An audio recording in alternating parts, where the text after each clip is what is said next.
What's up, our Dub Nation? I'm back. I'm still up. Um, I'm trying something new here.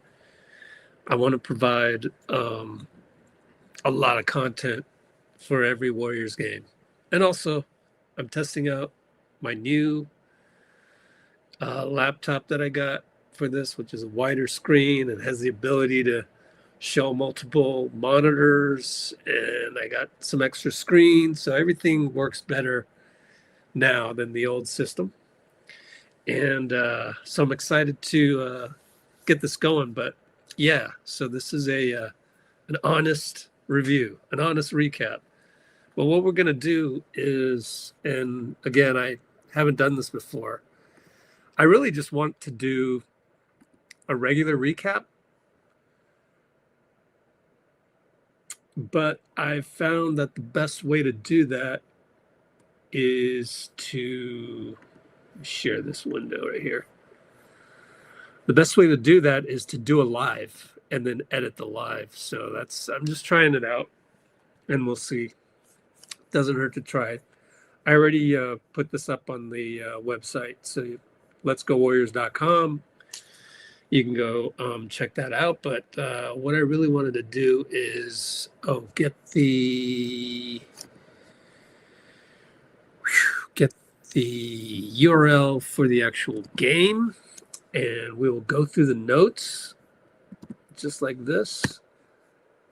Turn off the speaker on this. Scroll down to the, I mean, you could go and read the notes and actually go to the timestamps of the actual game yourself. But I'm going to just explain all this and then switch back and forth between the actual game and the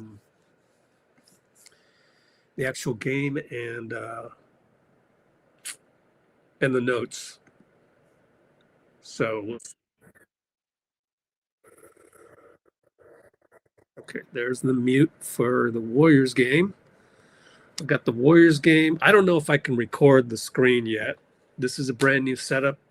I hope I can because it'll be fun to kind of watch those highlights once again. Not the highlights, but the analysis, the X's and O's, which is going to be stepping through each of those situations where I took notes about it. But let me finish up my marketing. So I want to post this on LinkedIn real quick and also Facebook because I've done Twitter and all that already. So just hang tight and we'll get started.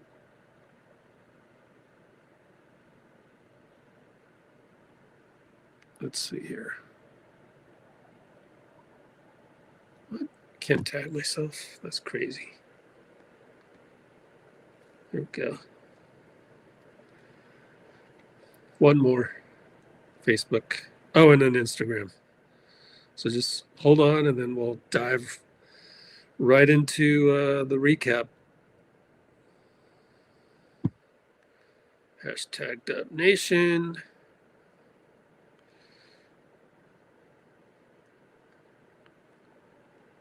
And tag a few people.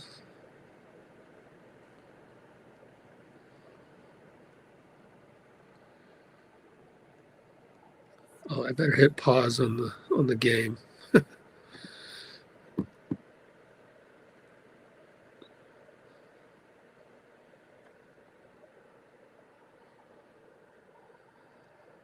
I could do Al Horford too. He played. Seth Curry. Tag all these people on Facebook. All right. Bear with me. I got one more. And that is going to be... It's fun to have a new setup that's way better than before.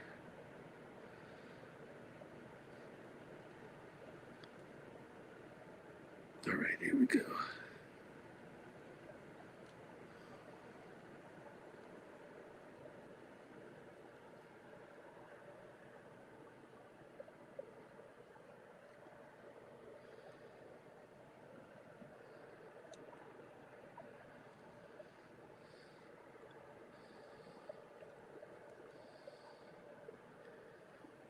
All right.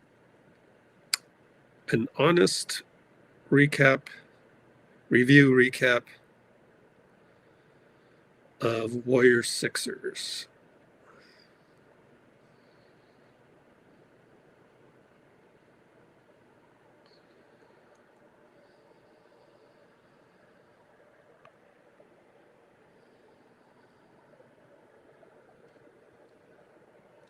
Here we go.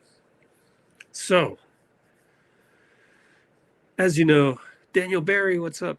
As you know, Embiid won the tip-off and he played. Let's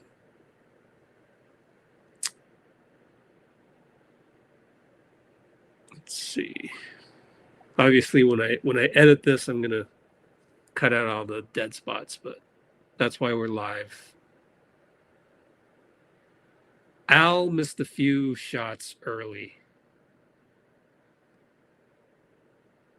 Draymond had a good closeout on Grimes, but BP started off really choppy.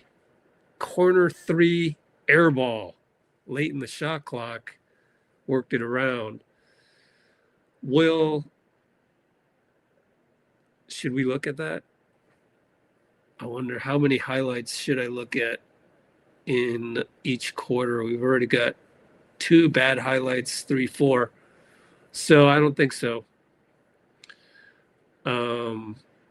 It's hard to tell when you start a game whether that counts as a really bad one. I guess we'll go to it. Okay. Wow. How do I do this without being able to look at the score at the bottom? Oh, okay. 7:24. That one happened at 9:24.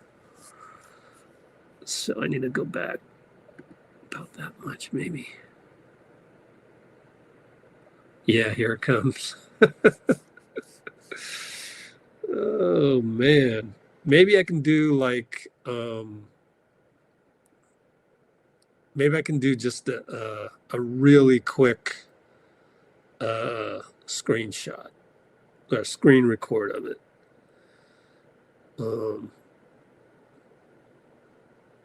Maybe.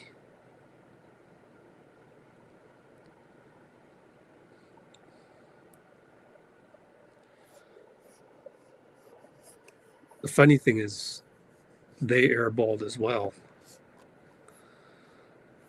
Let me go full screen on that. Let me go record. Where's QuickTime at? I forgot to put QuickTime in my dock. Hang on. Sorry. QuickTime. There it is. There it is.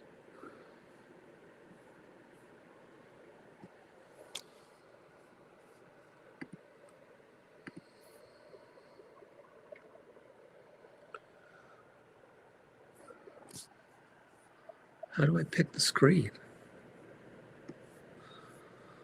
Oh shit.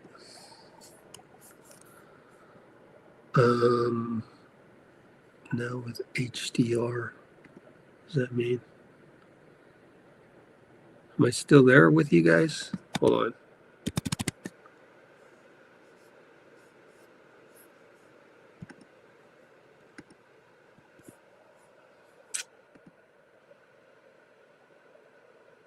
I don't know what I'm doing here.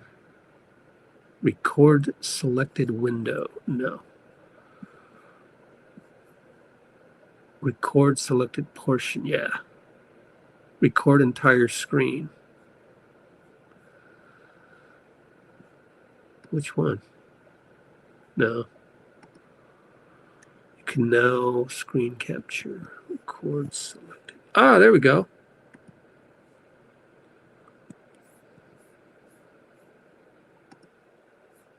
Okay. Oh, did I lose you? I don't know. Let's play.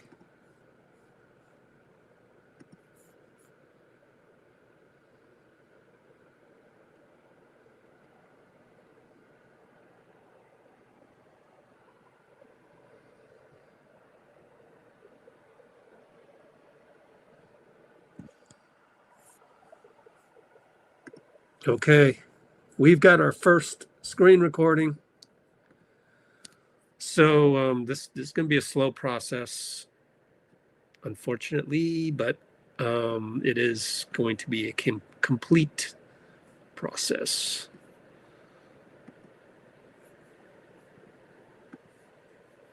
Whoa. Oh, I don't want to record in HDR next time. Yeah, I don't want to do that. That's way too wide. Let's see what we can do with this.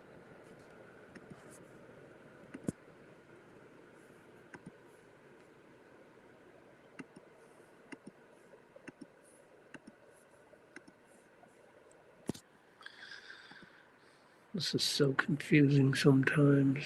Oh, I know. Escape. I'll start to get the hang of this as we go. Quick time. Put this over here. Come back to you guys. Share screen. This one. All right, this is not the right size that I wanted. Let me see if I can do this and change it. No. Oh well. You'll have to bear with me. That's the first time I've tried that. And we will go further into the play. We're posting up Will Richard a little bit. He works the ball right back outside. Look at Pods. He'll go drift to the corner. Okay, so he's going to be wide open. We're going to work the ball around from Al all the way around.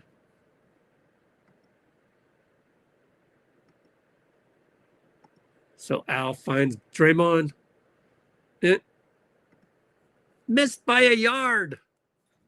This is the first of many problems with Pods coming up.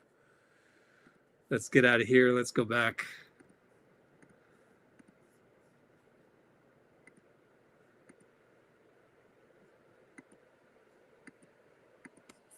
And let's go back to this one. Okay, so that's an example of Pods just not ready to play. But Will comes back. It didn't really hurt us because Will came back, picked Joel Embiid, and Al made a touchdown pass right back to Will. And we started out 0-5, caught up 5-5. However, they would go on a freaking 18-0 run. Fitz said, oh man, these are some odd shots, as Al came out and missed like his first 3 shots. But those were actually good shots. He just missed them. And I wish I could just show you all the shots, but just trust me on that. And then here Draymond gambled to help Moses against Grimes. It was like Draymond wasn't really trusting anybody. And then BP pulled an early 3, and it's just like in transition, he's pulling an early 3. It just didn't make sense. If you heard anything about the game later, you will know that BP eventually got benched in the 4th and went with Pat Spencer. So we'll move along.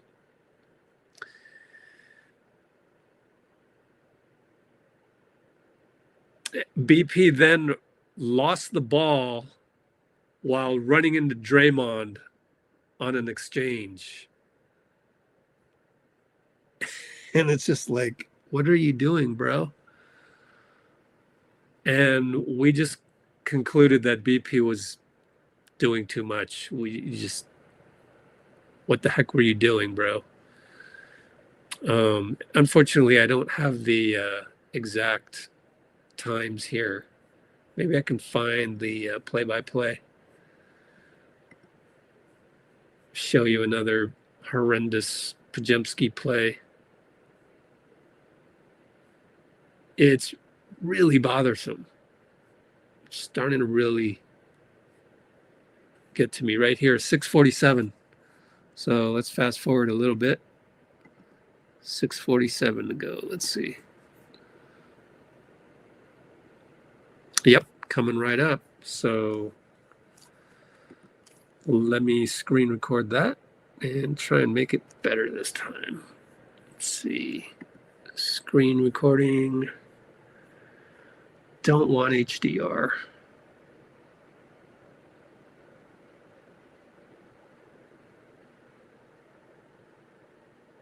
Microphone.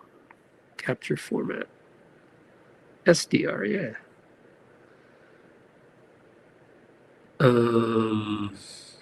Escape. Record selected window. Yeah. Hope this works. If it doesn't, then I'll have to define the window next time. But let me record this real quick for you. It's going to infuriate you. I'm warning you.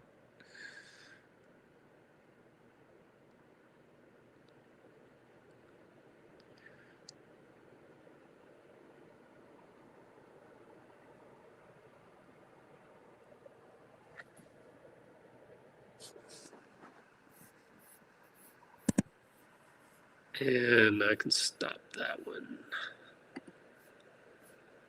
Oh, yeah, much better. Here we go. Here's the next boneheaded play by BP. I mean, I'm not here to throw anybody under the bus, but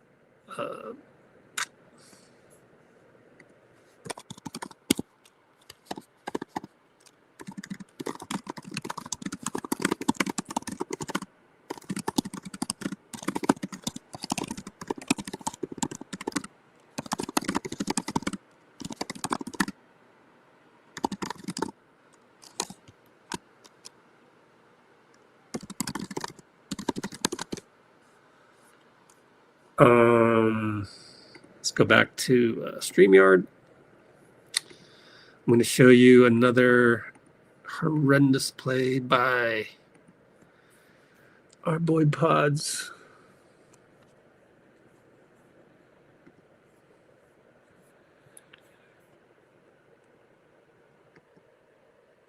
So here we go. Here's the play coming up. JK brings it up. He tries to go probe and go past the guy, but he gets to the nail and he throws it to Draymond. Draymond throws it to BP. And then what the heck is this? Let's go 0.5 speed. He dribbles off his own foot. I mean, oh, man. Of course, VJ dunks it the other way. I don't even want to watch that. You know what I'm saying? Like, if you're going to make mistakes, can you not do them of the grammar school variety? But he's just playing terrible lately. I don't have any other thing to say about that, unfortunately.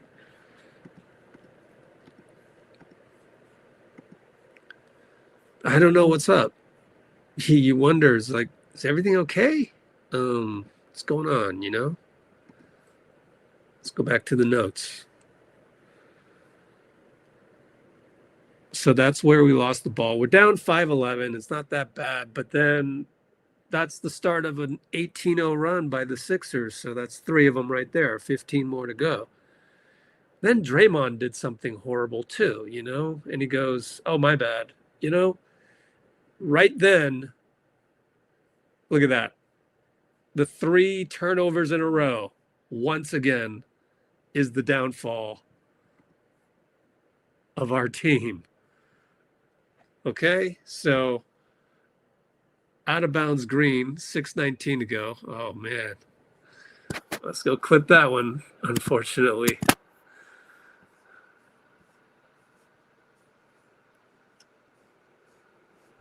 Quick time. There you go. Screen recording. Record this one. Did I do it right? File. Screen recording. I don't know which screen I'm recording.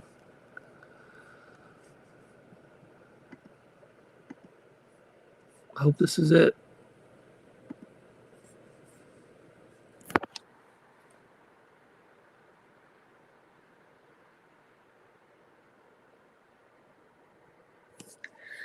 There's a foul on Maxey.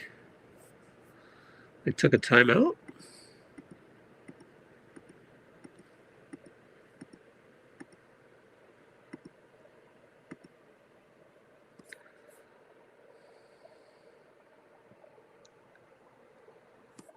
It's just careless.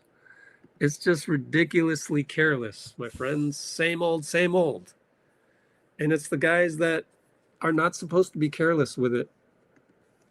Draymond, BP, you know, it's just really frustrating. And this is where we lost the game. We go down by 18, and that's pretty much how far we were down the whole game. Then we come back, and then we lose it. You know, I'll go over the reasons why we lost, but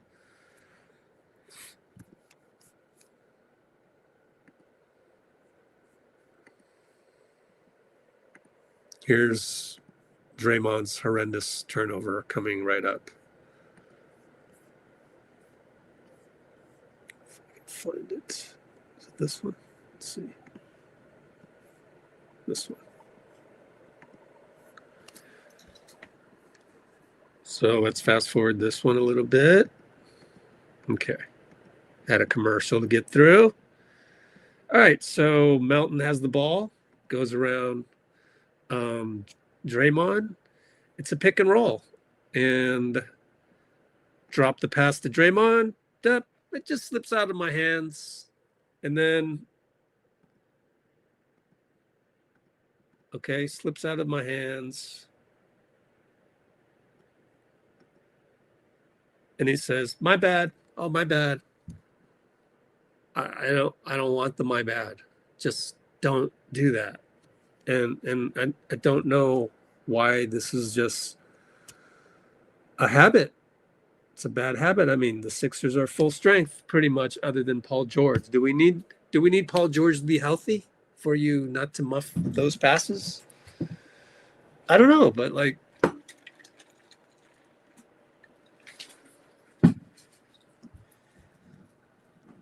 I have just no explanation for that. And that one isn't, I don't call that the basketball impotence problem where you're old and then you're playing the, Milwaukee Bucks without Giannis, and it's Ryan Rollins is killing you, that I can almost understand. This one, it just doesn't make any sense. And then Kuminga, bad pass. I mean, gosh, guys, it's just mindless. And I think at that point you got to call timeout. It's the 3 turnovers in a row. We're back to that again, right? So how many times do we need to do the going through the play-by-play and finding out that, oh, it was 3 turnovers in a row, right? Just call the timeout after the second one and just end the bad mojo. So I have no choice. I have to go and watch this one.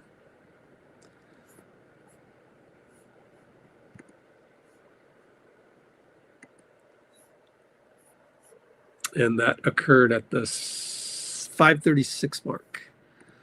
Let's take a look at where we are here. Yep, coming right up. Let me scroll over to QuickTime and get ready to screen record that puppy. Screen record that. Here we go. Who scored right before that? Maxi, no, that was Edgecombe running dunk after. Oh, Pajemski lost it too. We had 4 straight turnovers. Wow. 4 straight turnovers. That's so Warriors. Just a lazy pass. And that's with Melton, Kuminga, Draymond. That 3 straight turnovers. My fault. 3 straight. Whew. Glad it was 3 straight, not 4 straight. But yeah, Pods and then the dunk, and then Draymond lost it, and then Maxey attacks and he scores, and then here's Kuminga's bad turnover coming right up. It's painful to have to show you these, but a recap is a recap is a recap. That's what we do. It's an honest recap. Share screen.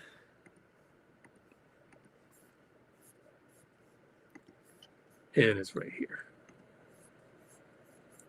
So let's get a move on here. Pods is bringing it up. Him and Draymond pick and roll. You're there. You're going to find Kuminga now. And then Kuminga is going to throw the ball to the wrong team with the lazy pass. 2 hands on the pass, please. Here's the lazy pass. Goes right to the other team, and he's barely running back. What is going on? I mean, like, where's the hustle? I don't get it. You make a mistake and you're jogging back. Granted, I know, Maxey, like, you're getting down on yourself. And these are all youthful mistakes. And then Melton fouls him. Tried not to, and he's, I can't blame him. Can't really blame him for that one. 15-5, 16-5 with the and one.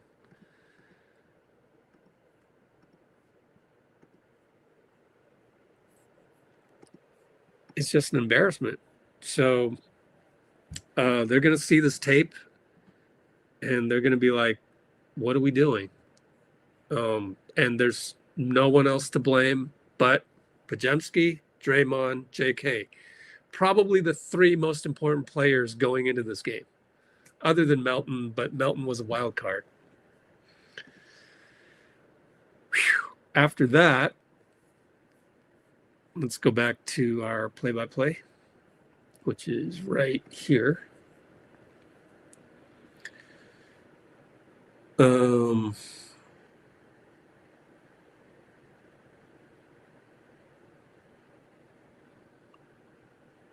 Here's another bad play. JK left baseline, BP offensive rebound. Man, I'm almost thinking that you can't play BP and JK together anymore. but I don't know. I don't have the time to analyze the combinations. But by the time it's 21-5, we've had 4 turnovers, which if you extrapolate in the first 8 minutes, having 4 turnovers, that's either 18 or 24 turnovers. I don't know about my math, but that's a lot of turnovers. I think it was 4 turnovers in the first 5 minutes. But anyways, BP offensive rebound and the 3 ball by JK was very off. So let's look at the actual play-by-play because I failed to put the timestamp.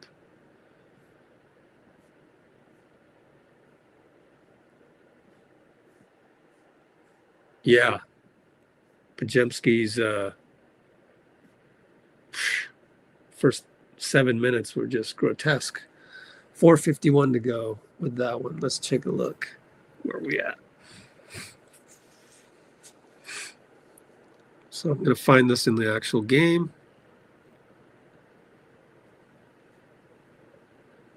I mean, at that point, Maxi's just having fun with us. 4:51, man. Not too long later, it's going to get ugly. So I can start recording this now. Okay.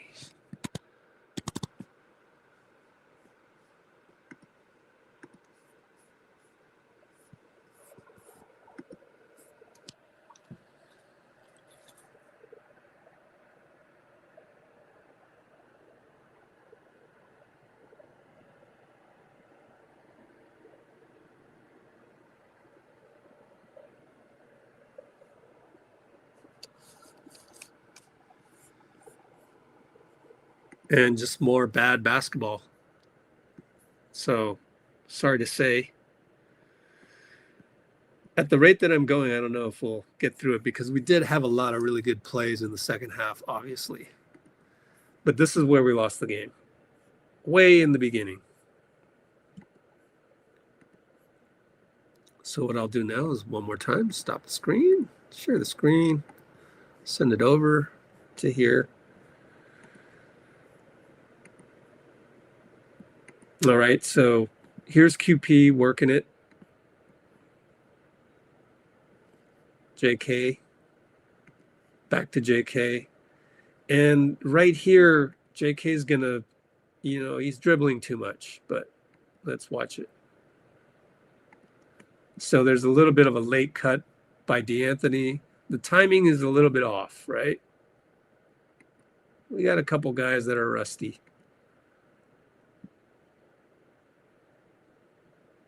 What he should have done right here is you have Drummond on you. You should just attack him.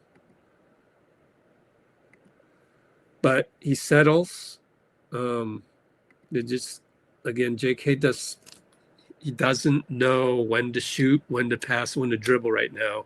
He's rusty, and he's got the mind of a 16-year-old because, as I've said millions of times, he came over to the U.S. at age 13. Most guys in AAU, they start at age 6 or 7. So he's 6 or 7 years behind. So he's been playing American ball for 10 years now. So if you add 10 years to being 6 years old to start AAU, you get the result of 16 years old.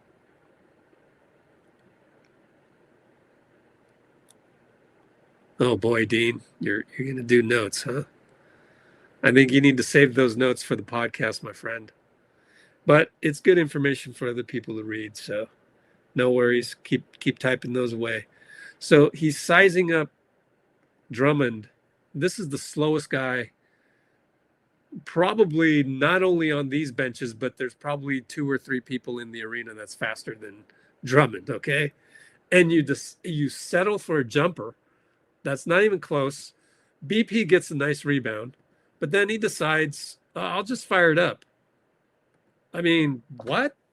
He kept doing this, and it's way off. This is just incredibly bad basketball. I don't know what is happening with the decision making. Just very bad decisions. So I don't know what's going on with Pods and JK today, but it's just bad. And Steve probably made the decision not to play them at halftime with the iPad, like you play this ugly in the first quarter, I'm already marking it down the line that I'm not playing you to close the game.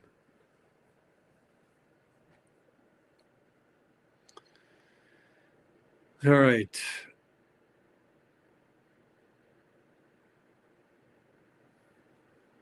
Well, now that Dean is writing his notes, we could just Well, we're supposed to talk about more global things in the podcast. That's my thinking. So yeah, I'll read off your notes shortly. Okay. I want to show you another part where I don't like what I see from JK. Bad timing on a rebound. So that would be right before GP tracks down Maxi for a block. So let's look for the Gary block. And luckily we can fast forward a little bit. Might even be in the second quarter. Is it in the second? No, it's in the first quarter. It's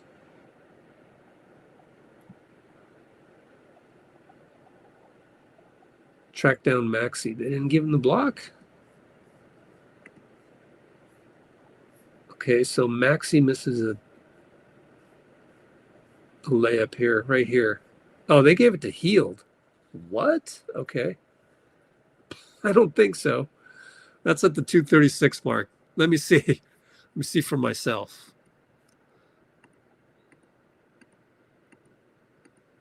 Gotta get through a commercial.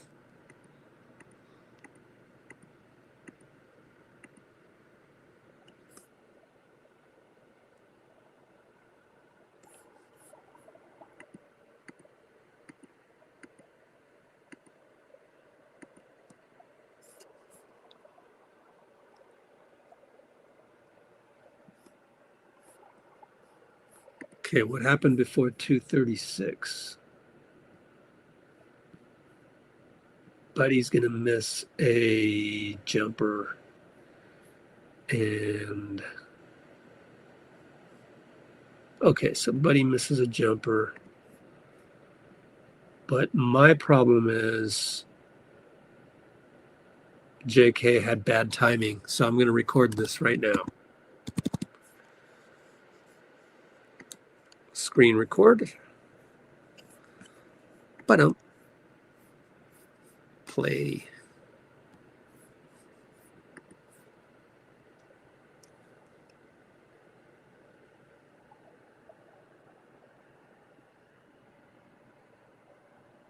Nope. JK got fouled. Let's fast forward that.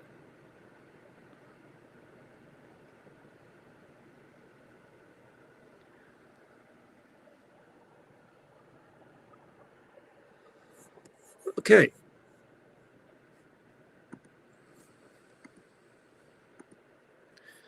Ooh, and we get to see who blocked it, I think. Let's see.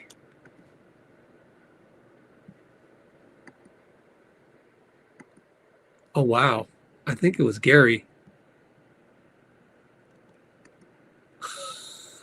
They gave the block to Buddy.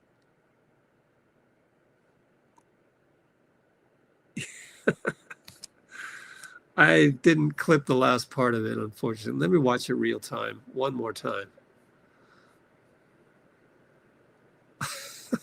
They gave the block to Buddy. You'll see 95% of the play.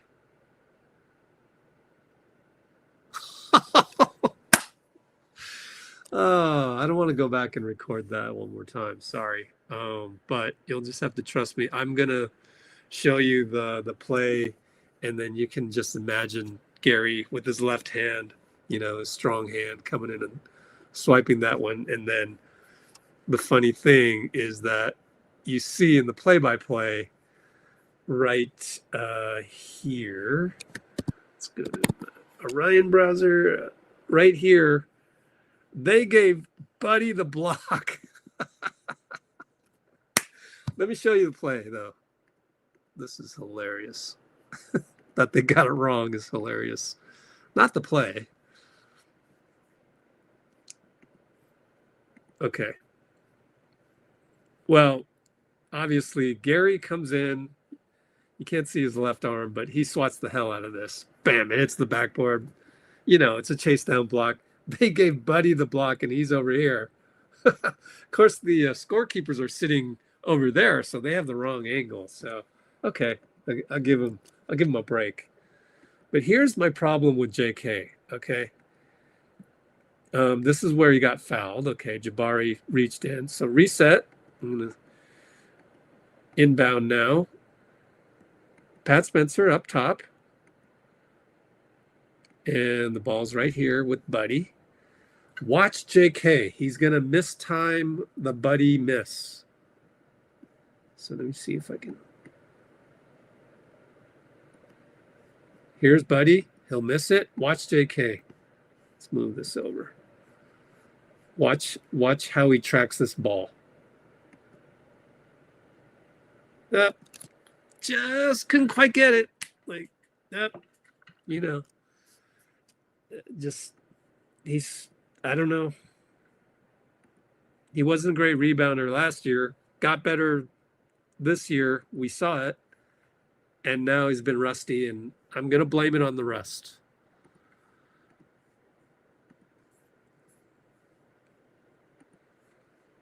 So that was the next thing I wanted to show you. Bad timing. Looks very rusty.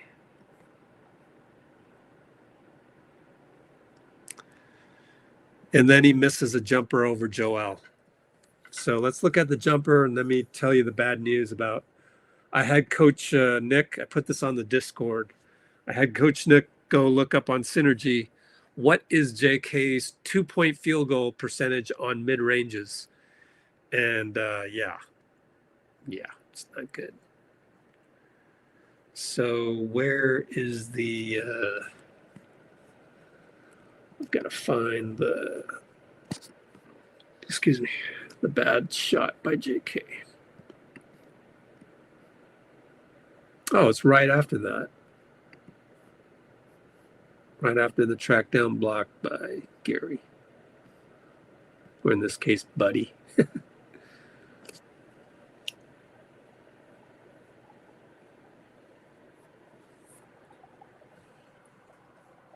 "16-foot pull-up shot." Man, I don't even know if Synergy updates it by tonight, but it's going to be worse after tonight if they haven't updated it.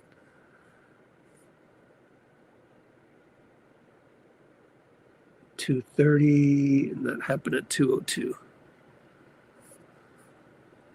By the way, Quentin is fouling like crazy.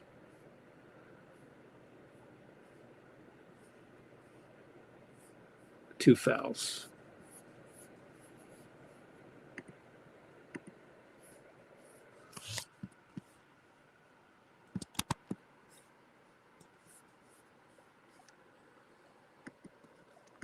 So let us record the next one.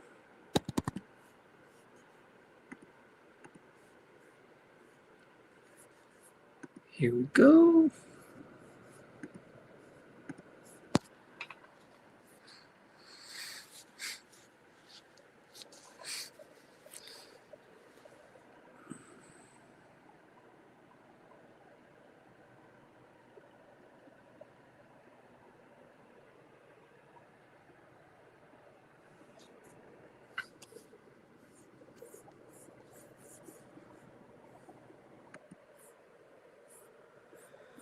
So I think the truth of the matter is everybody needs Steph to come back, because JK's shots will be a little bit more open. You know, there's, the gravity of Steph benefits all. And so let's take a look at another bad shot by JK. But that's okay. He's rusty. I just got to hope that he plays better. I mean, everybody, BP as well. Like, you have to accept the fact that guys will just have bad games. All right, so the play goes to JK. He's going to size up Joel Embiid. I'm sizing him up.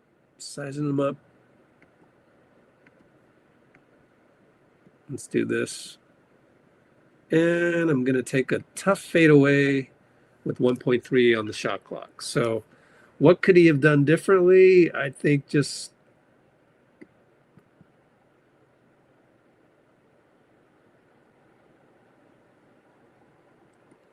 first of all, just make the shot. Like, this guy's so athletic. you have to have a little bit more like grace on it. You just fade away and just practice those, just like Michael Jordan and Kobe used to do, and just make those difficult ones. Um,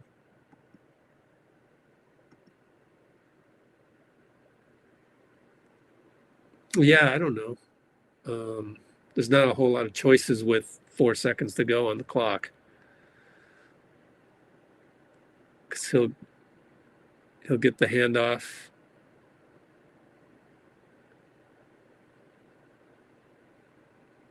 Maybe Gary could get out of the way. Gary, you got 5 seconds left. Um, Gary has to make a read of whether or not JK can beat Joel right here. He maybe has confidence in JK, but I don't see a lot of space there. So I think I would cut, but I get it. It's a tough call.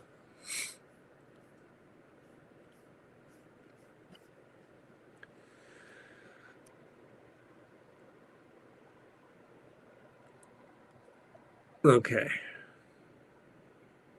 Next one.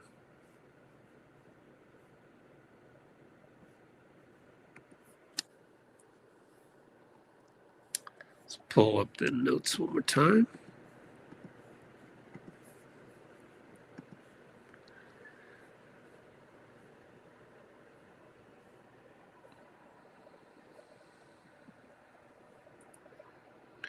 At about this time at the end of the first quarter, and by the way, QP missed a corner three at the buzzer and hanging his head. Like, we don't need that attitude, man. Like, why bother? Why bother playing the game if you're just gonna hang your head every single time? You gotta love the game more than that.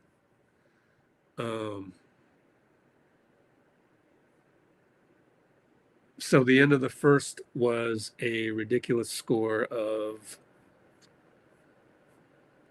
30-10. 30-10.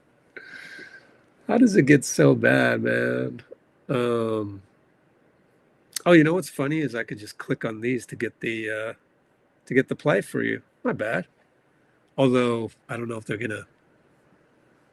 I got to be really careful stepping through those. Yeah, let's try that. I mean, this is the first time I've ever done this, so trying different things. All right, so 30-10, and we pretty much maintain throughout. I really like Dominic Barlow. Had a putback dunk later on to put him up by 16. He was undrafted. Incredible. Then Melton got picked, unfortunately. Quentin got blown by the other Quentin Grimes. And Draymond subbed out because he got a Charlie horse. Down 18, wouldn't come back. JK got to the nail, finally hit a jumper. Then he dribbled off his foot. And I said the youngsters have never played this bad before. And it was probably because both Steph and Jimmy are out. And there's just no guardrails for these guys. And so, well, JK got a dunk put back with 2 minutes to go in the second quarter. And then BP, another turnover, just a bunch of lowlights for the kid. And we'll get to the fun parts, though, later on. And we're already nearly an hour into this. So at halftime, we're down by 22. JK once again, attack, pull-up, jumper, no good. Really struggle city for JK. What was his field goal percentage? Probably pretty bad. 4 for 12. Right in the wave of young guys having good games and bad games. So far, a couple bad ones. They're in a rut.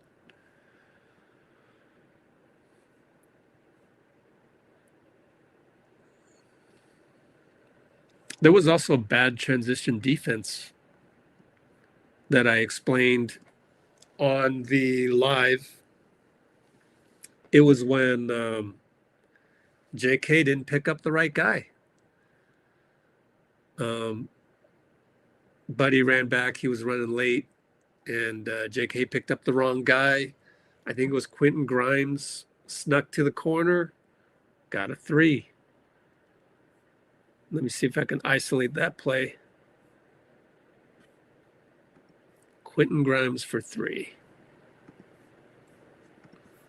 Let's go to the play-by-play. Q2, near the end of it. I'm sorry, McCain. Embiid rebound. See what happens if I do this. Can you even see this? Or will it not play? Oh, wow. All right. Embiid rebound. That's Grimes. Easily takes QP. And that's not the right play. I think it's this one. Yeah. Okay, so somebody missed. I already explained this play, but who missed? Kuminga, turnaround, 11-foot jumper. Did I criticize that one too? Let me see. JK dunk, put back. Oh, there was only 10 seconds left. Attack, pull up, miss. Oh, boy. Let's watch that one more time.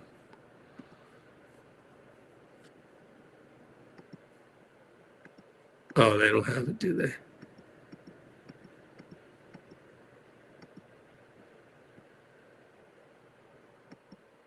Oh, that's with 4:15 left. I must have clicked on the wrong one. Either that or something's wrong with the NBA website. Probably something wrong with the NBA website. Yeah, they screwed this one up. This is a 4-minute one. And this is supposed to be a 11-foot turnaround late in the shot clock, late in the quarter. So that's the wrong one. But this one, we're trying to. So somebody missed. It was JK missing a jumper, and Buddy's late getting back. So it's 5-on-4, and he's gonna point. He's gonna say, "Hey, get somebody." All right, QP. He's got Embiid. Can't really switch that one. Will's got the ball. Buddy can't get the ball because they're both running parallel. BP has this guy, Grimes. JK's going to guard, I think this is Justin Edwards, but that leaves Jared McCain wide open. He's on this side of the court. He's in the corner. He's about to go cut to be in this corner. JK needs to go to that guy so that Buddy can go to the next guy. And maybe QP ought to shift over as well so that Buddy can guard Joel. Nevertheless, the common denominator is JK's guarding the wrong guy. So he wants to guard this guy, but there's a guy wide open right here. And so this is just middle school stuff that I don't think JK has enough reps. Like we were taught this in high school. And I don't understand it. So all kinds of problems. QP had to come all the way over from Joel, and he buries that, and that makes us go down by 22. So that's the first half. Pretty awful first half. Here we've got JK going up against 3 guys with 5:17 to go in the third. We're still down by about 20. So not a whole lot. Even had Will Richard doing a brain fart turnover a rare one, but still just really careless.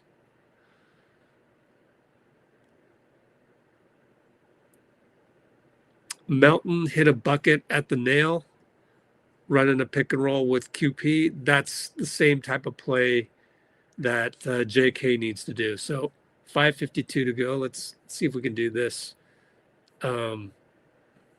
Much easier to take advantage of the NBA's site here. So just trust me that not a whole lot of exciting things happening. We're pretty much even, Steven, started down 20, still down 20, 5 minutes to go.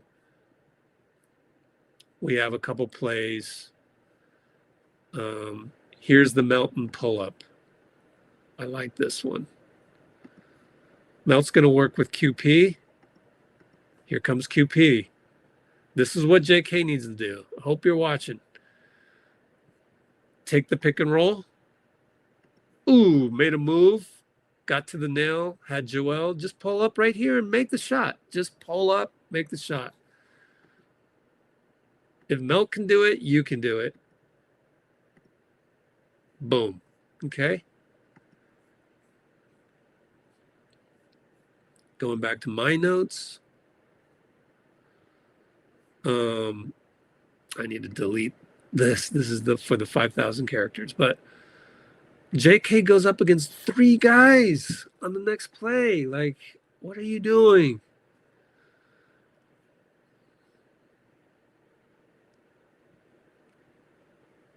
Joel missed a 3. Here comes Jonathan with the turnaround 11-footer. Let's see. Let's watch it. Okay. He's mid-post. Here comes a triple team. Joel and I believe that's Maxey.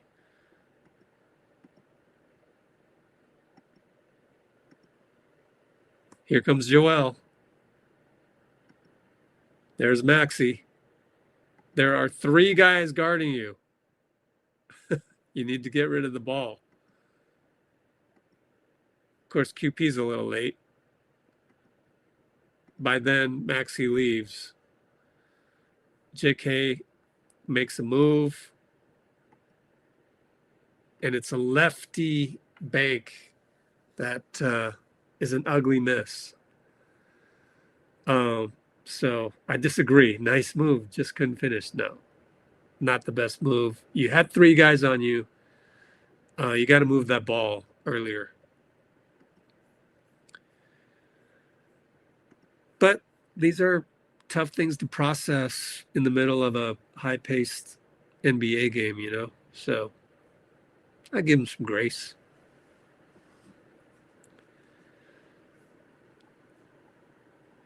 All right. We were talking about trades at that point, and I said, and Dean even chimed in. I said, look, we need to win 50 games to get the 6th seed or better. To win 50 games, you have to go on multiple win streaks during the season. Usually it's 4, sometimes it's 5 win streaks of 4 games or more. The problem is right now we have 0 such streaks, and we've got a month to go. So we can probably only go on 1 streak. But if we have 0 streaks before January 15th, which is a month and 10 days away, yikes. I don't know, man.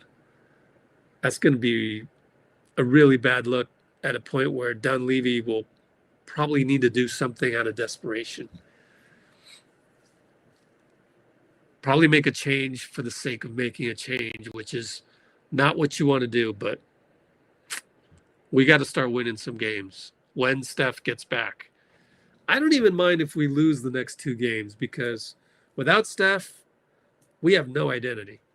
And I'm accepting of that. Like, we're a bad team.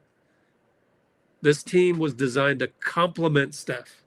If Steph is not there, then you have a bunch of complementary players complementing somebody who's not there. And so it can get ugly like this. Although a lot of these problems are under our control, but we just kind of lack the talent In basketball, you want to have talent that overcomes mistakes. We don't have that right now because Steph is the guy that would overcome mistakes. So would Jimmy on occasion, but he's not there tonight as well. So tonight, JK had more flaws than strengths, and you need a go-to move. In any case, JK got fouled by Jabari but missed both free throws. And then Buddy got a steal on Jabari Walker, or Jabari turned the ball over against Buddy. Good job by Buddy. Pretty good game for him. We can run that play as well. He 2:57 to go. He was very active on defense. Kind of surprising, honestly. So he stepped out of bounds. I think it was somewhat caused by Buddy. We'll see. Yeah. So Buddy's giving chase. They're in the corner. And Jabari, yeah, look at all that pressure. Out of bounds on Jabari, says Josh Tiven. So that was a good highlight from Buddy on defense.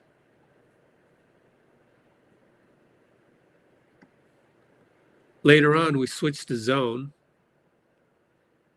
We're down 16, but Justin Edwards hit a three. And it's like, backbreaker, you know. We just scored a couple in a row. You know, it's 20 became 16. Nope, three by Justin Edwards. Oh, well.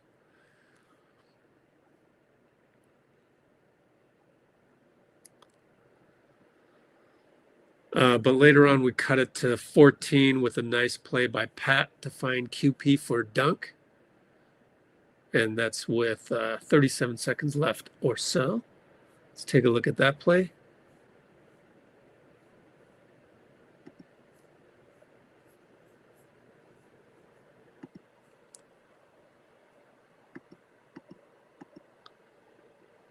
Nice little slip by QP. The reason why he did that is because there's already a switch. Maxi's on him, so he aborts the pick and roll, goes down low.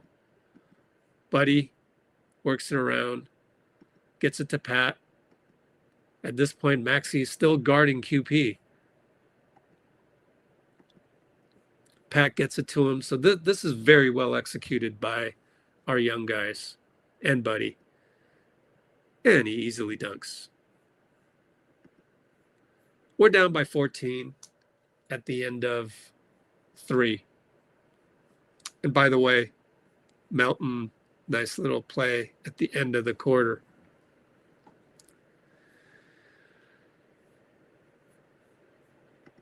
All right, looking at more of my notes. Let's see. So Melton, another good attack. Somebody was suggesting potential trades for the JK salary. The problem is, why would any of these teams do these deals? So you'd have to sweeten the offer with first-round picks, and that's going to be tough to do. Also, Trey Murphy is a franchise player now for New Orleans, as reported by Brett Siegel. They're not going to let go of Trey Murphy. They're going to trade everybody else, but they're going to hang on to Trey Murphy.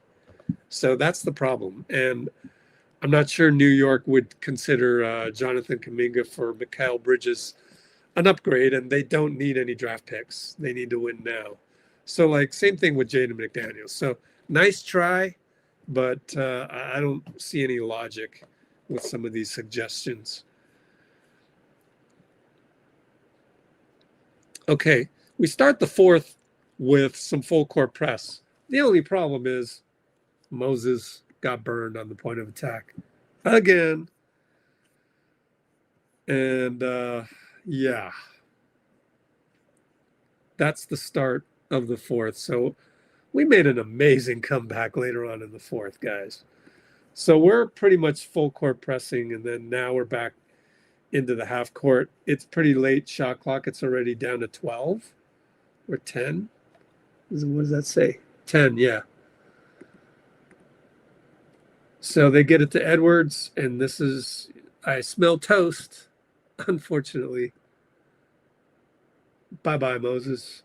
Great move by Justin Edwards on the crossover, and he goes all the way in.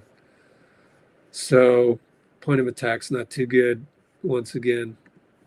Next up,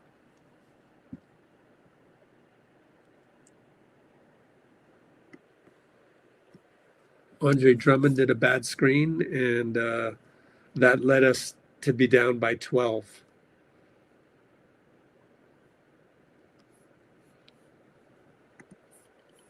So 9:40 to go. Andre Drummond, or is it Grimes? I guess it's Grimes. Grimes is going to turn this over, but I think it's with good defense by Buddy.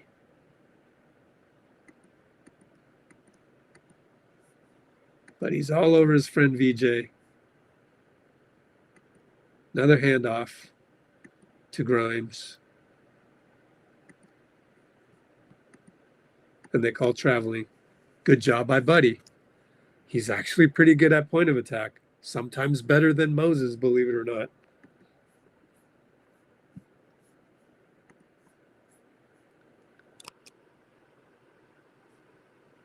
Oh, Bruce. Wow. Oh, it's 6 a.m. for Bruce. Right after that, Al finds Pat, and we cut it to 12.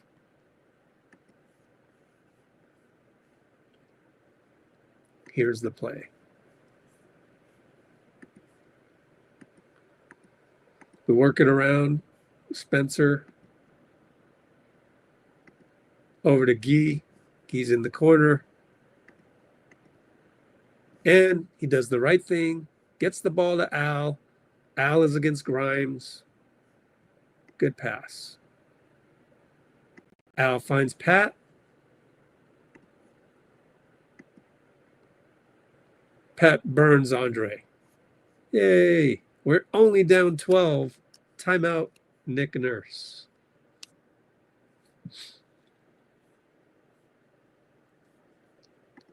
More notes.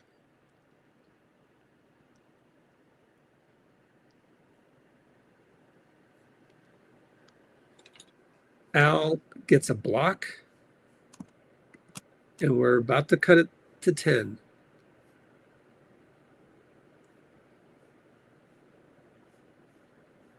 So let's take a look at Al's block. 9-minute mark.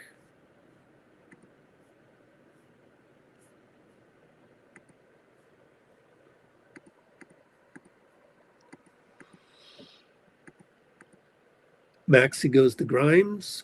Grimes gets by Pat, but Al's there to help. Boom, got him.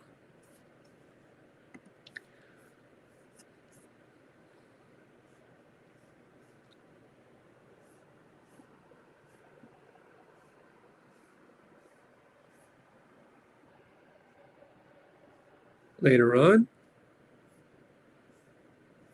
Melton finds Buddy. Okay, so they miss. We're on the run. Melton with a perfect pass. Brock Purdy style. Or shall we say Sagapolutelli. He floats this one perfectly, just like Sagapolutelli. And we've cut the lead to 10, my friends. We then cut it to 8 after Melton got a steal. And then let's see what happens here. It was like a steal, but Buddy was involved once again.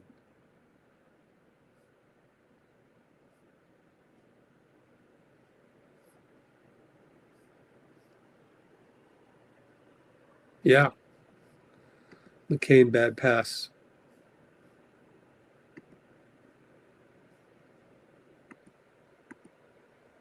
Right here, Maxey inbound to McCain. McCain's dribbling with Will Richard. and soft pass to Grimes. And Melton steals it, and he goes all the way in.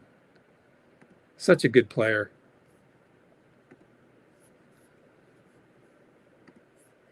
So that's another great highlight from our fourth quarter comeback. And that cuts the lead to 8.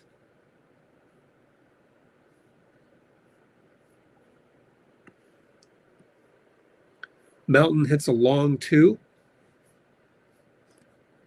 Man, what a game by Melton, man. Let's take a look at his box score. Oh, we need to look at the whole thing. 14 points, 2 steals, 5 for 11. Felt like it was better than that, but still, that's pretty solid for a guy coming off the bench playing 21 minutes. What is that? 21 minutes per 36. That's got to be plus 50%. That's 20 points. 3 steals as well. All right.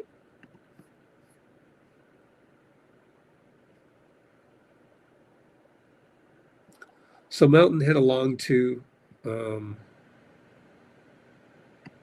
We can run the play on this one too. 6:39 to go.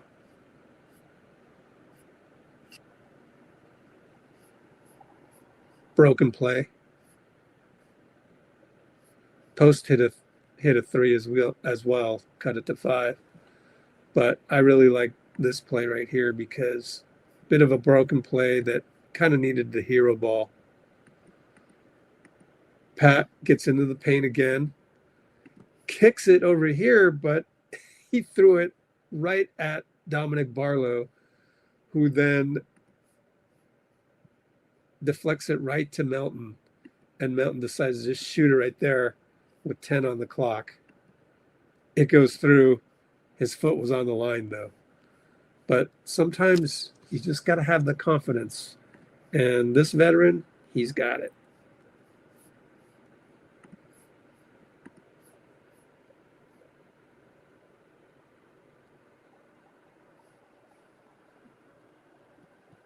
.414 to go. We're down 2. Man, we're only down 2.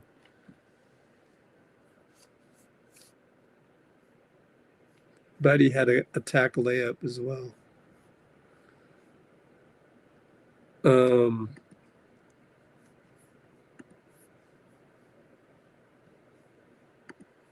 Where is this? 4:14 to go. Guy fouls Bona.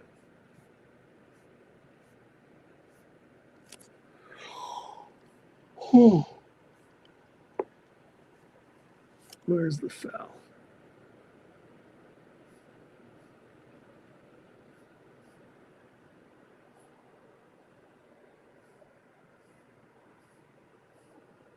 Yeah. Well, Buddy missed a 3, so let's take a look at that. I think he got a steal, right? Let's see.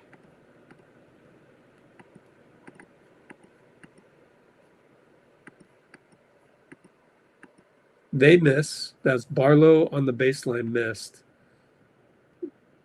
Buddy gets a long rebound. Boy, this could have really changed the game right there, even though it was close throughout the game. Buddy's going to take it himself and shoot a 3 and miss it. So that's the next play right after that.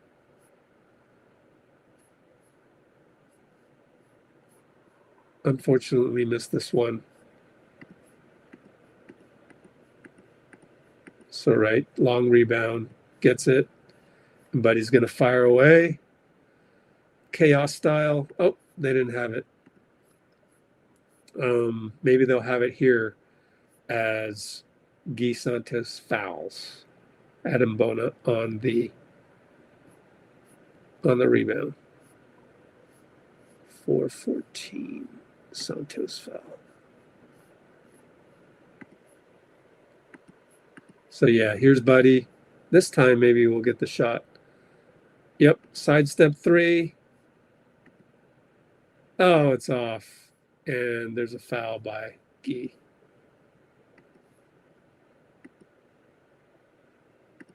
So bodies fly. They call foul on Guy. I think it's the right call.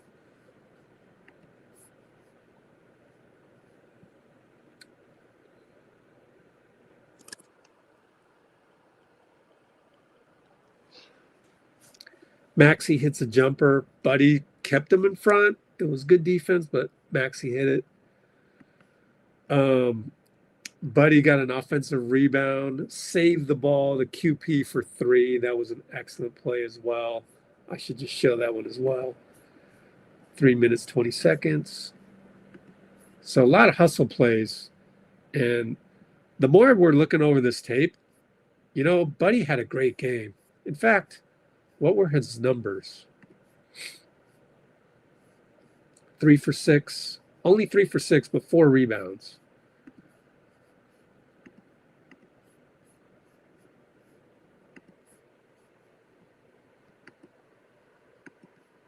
Okay, so we got to go back here. Oh, sorry.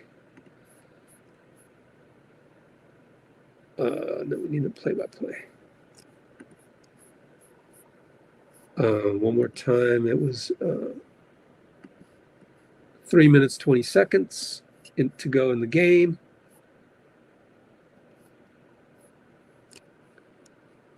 Right here. Man, Buddy played great, actually. So gets the rebound, Will's all over it.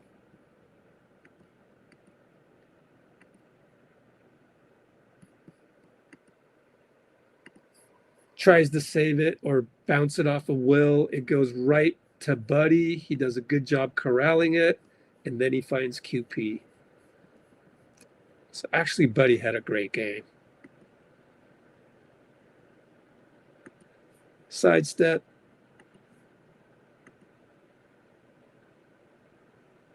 Splash. And we're down 1 with 3 something to go.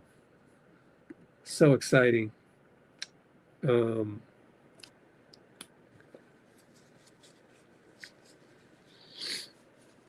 I'll just read these off one by one. Maxey sidestep 3. Buddy made good defense. QP finds GP inside cut. And we take the lead with 3 minutes to go. Man, I still can't believe we took the lead. That is just absolutely insane. So we'll first take a look at Maxey misses a 3 on the step back.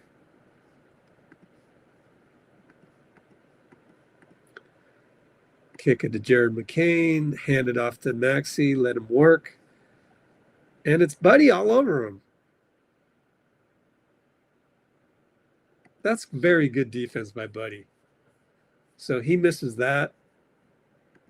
So you can see. Rebound Quentin. Next play.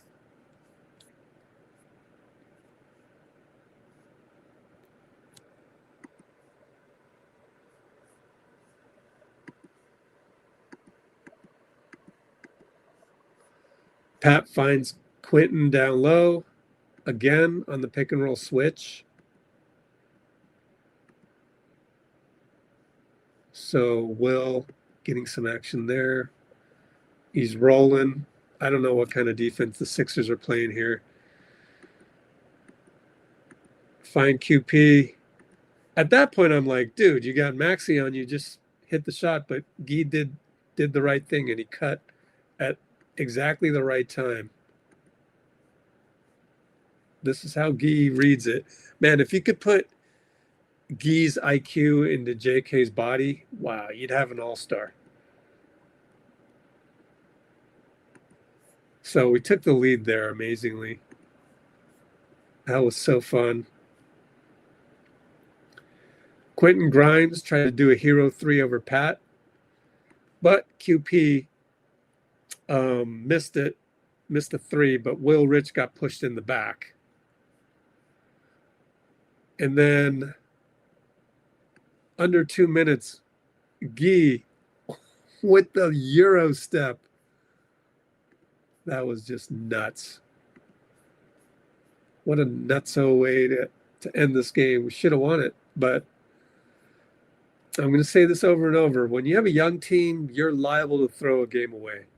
And that's exactly what happened.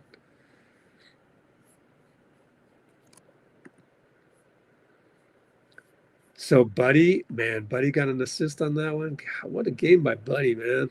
He came to play. Of course, it's his former team. Two guys, Melton and Buddy, playing the former team very well. And look at Guy. Oh, oh, look at the step through. The bench is going nuts. Guy Santos. That's why Steve was so crushed after the game. But you can't play like crap the way that Draymond, BP, and JK came out of the gate. I mean, you just can't do that.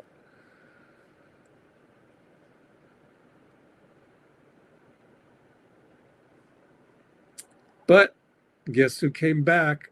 Tyrese Maxey, an all-star lefty, bank shot fading away, or the left side, bank shot fading away. Cut it to one. Let's see the next play. QP post out to Pat. Oh, yeah. Pat versus Bona. Man, we went up by 4. There is no reason we should have lost at that point. But Pat put us up by 4. Then he made 2 mistakes at the end. What are you going to do, man? What are you going to do?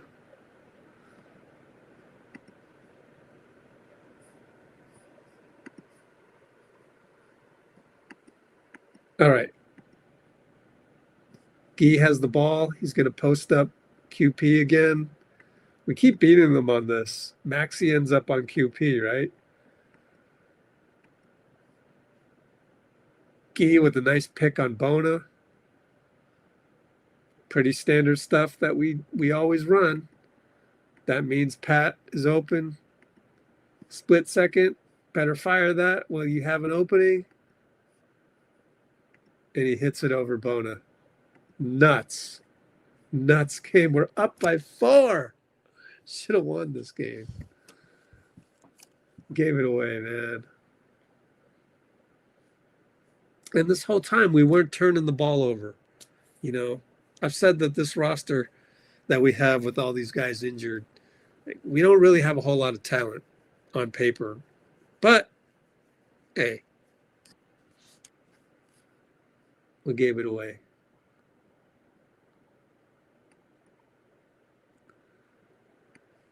And here Pat fouled Quentin Grimes and won.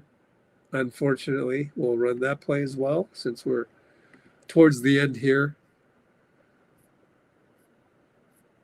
Man, that one really hurt. And won.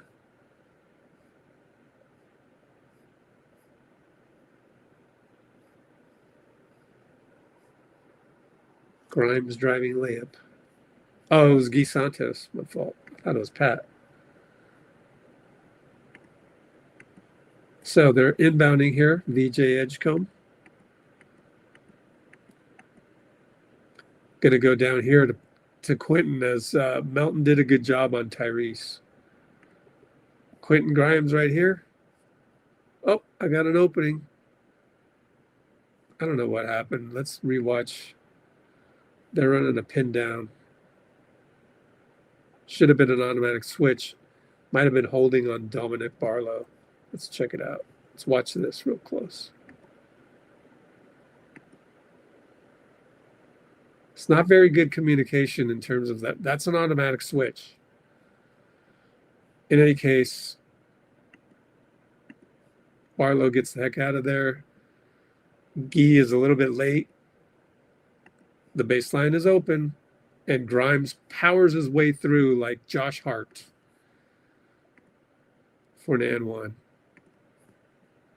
Did they give the foul to Guy?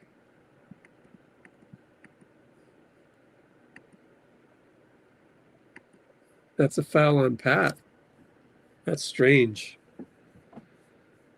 It's definitely Pat.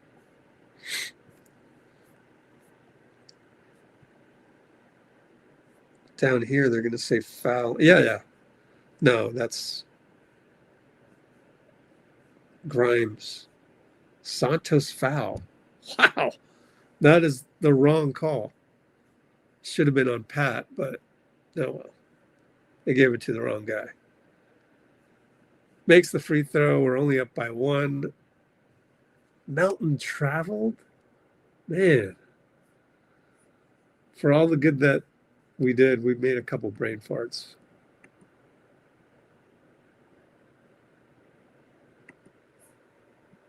Yeah. He's trying to fend off Bona. So, just a couple late mistakes. Did a good job turning the corner. Man, they called travel on that? Wow. I don't know about that.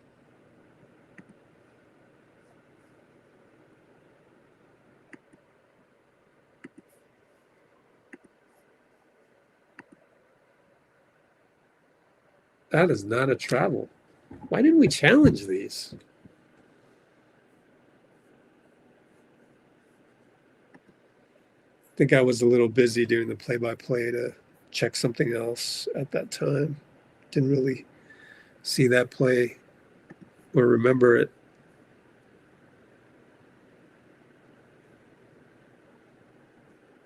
He should have just faded to hit the shot over Bona.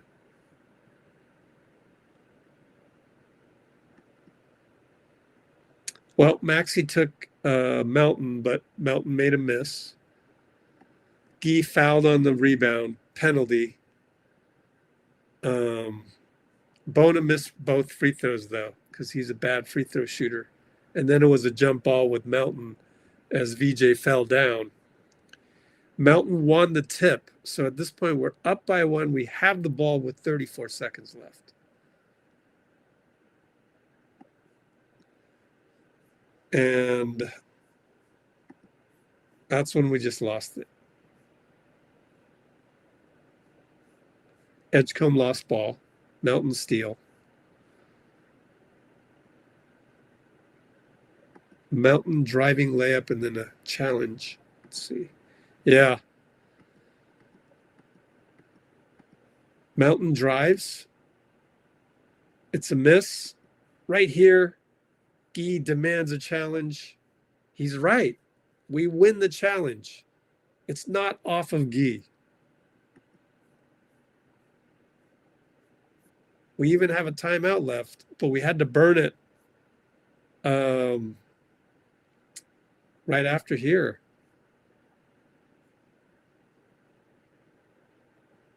So instant replay, okay. Grimes takes a foul. Let me see.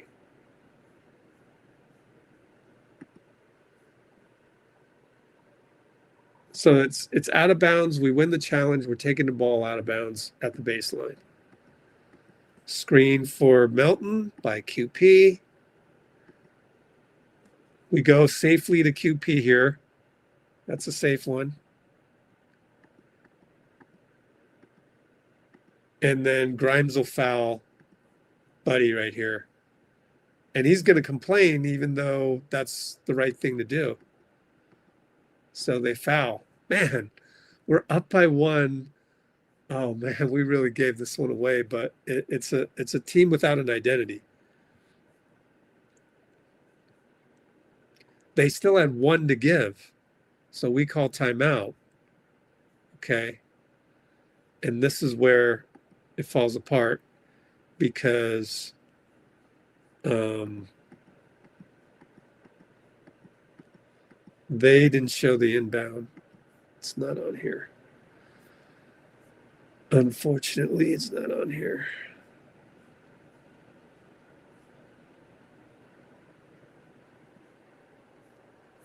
Yeah, it's right here. Okay.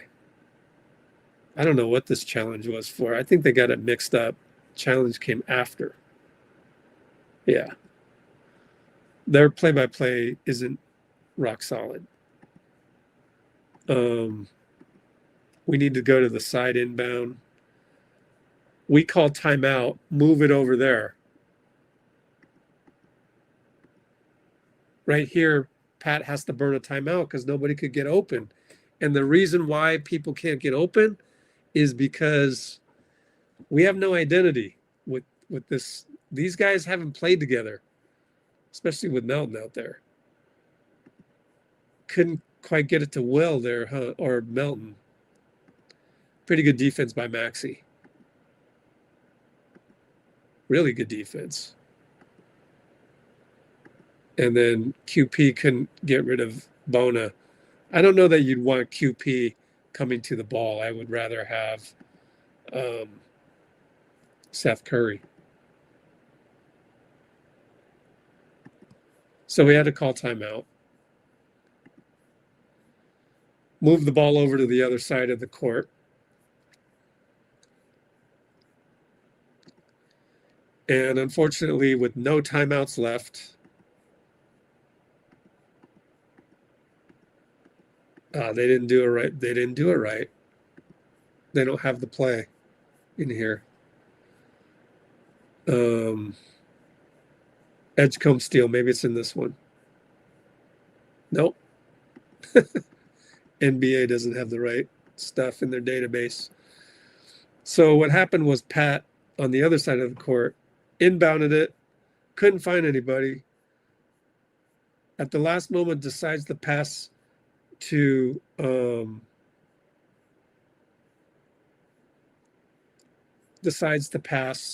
Melton, but it's really crowded, and with 4 seconds left, or 4 out of the 5 seconds about to be expired, Buddy decides to cut, and they end up in the same place.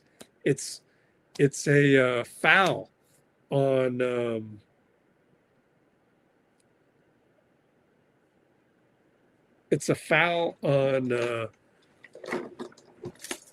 Edgecombe.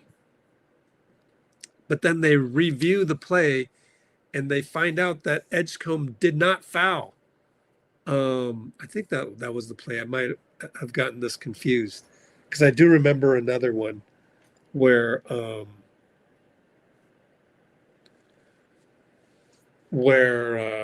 QP got fouled by Grimes, and I thought it was a foul, and they overturned it. So I may have gotten those confused. My fault. Yeah, that's unfortunate that we have kind of a mix-up in some of these replays. Actually, I could go to my own one here. I'll try and find it.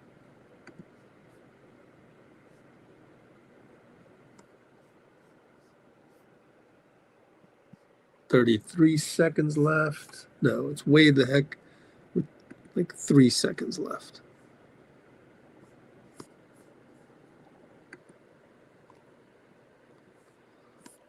Coach's challenge.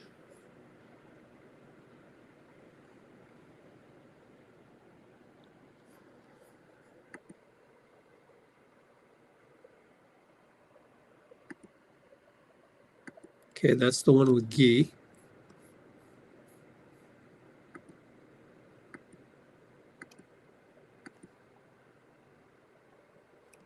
All right, I need to catch up on my recorded one. Oh,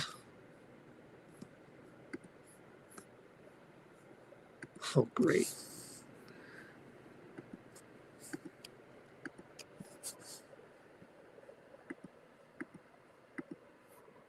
Wait a minute. Library. Got a little bit of a problem here because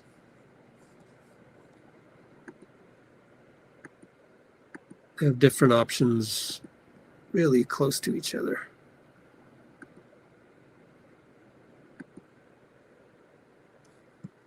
Yeah. Okay. So they did challenge that. That was the one that went to to QP, and I thought he got fouled.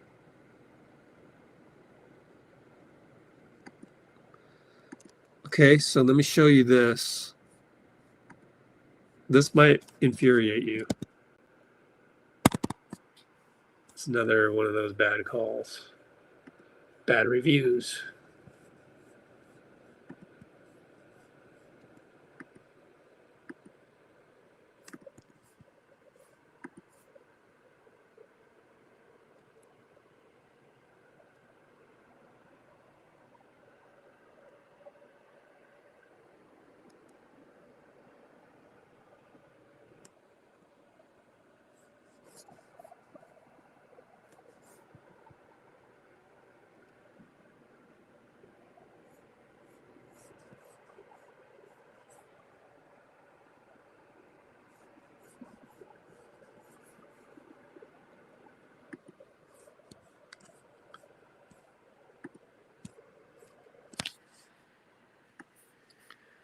This one is a bit infuriating.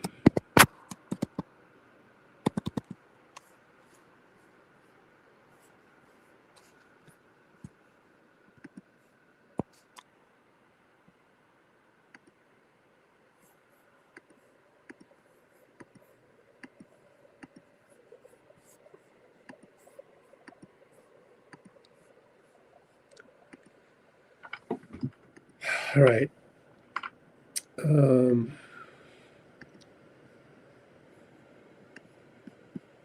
Again, this is like with, what, 10 or 11 seconds left? Ridiculously late in the game. Hold on, let me try and find out exact. Challenge. Yep, 11 seconds left. And I don't know, looks like a lot of contact to me. I mean, that looks like a lot of contact. I was convinced this was a foul, but from different angles, maybe VJ Edgecombe was pretty athletic hitting the ball. Here comes the arm. Yeah, maybe it was clean there. Maybe. Can I do even slower? No, I can't go below 0.5.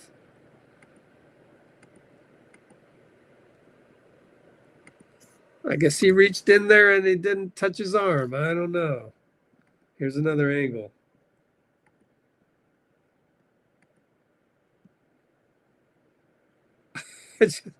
How is that a foul? Not a foul. Here's another angle.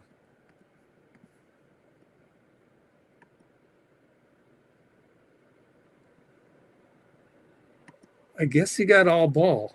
I guess he got all ball. I'm not sure.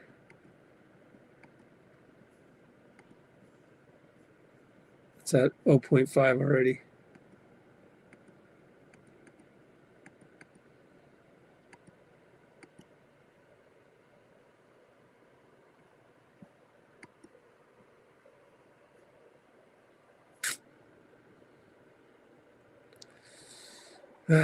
It's tough.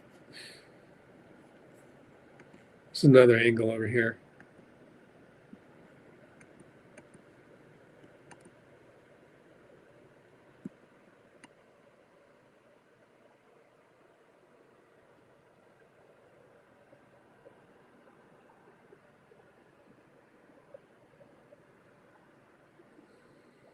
I guess that's clean.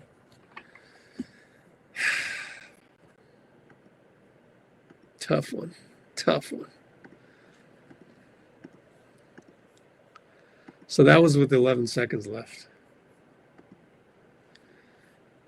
And what happens after that is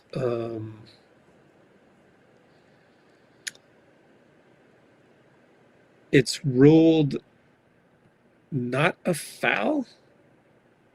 So, and I don't think.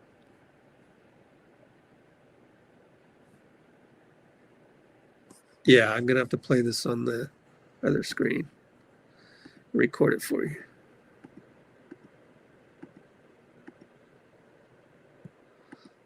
Let's listen in on this one.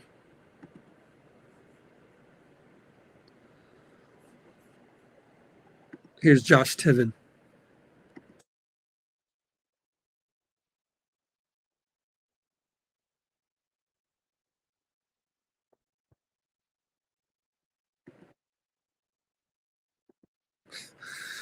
Oh, Golden State ball on the side, man.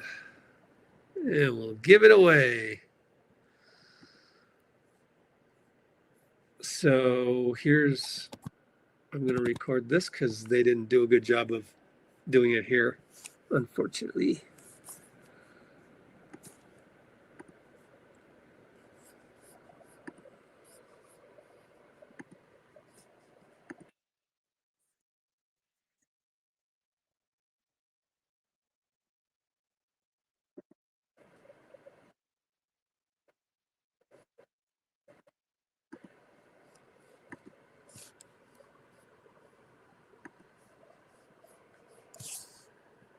And then another crazy play coming right up. This one's going to hurt. But the way I look at it again, it's just a young team without any experience like this. You tend to throw away the game. Like, you tend to do the snatch defeat from the jaws of victory.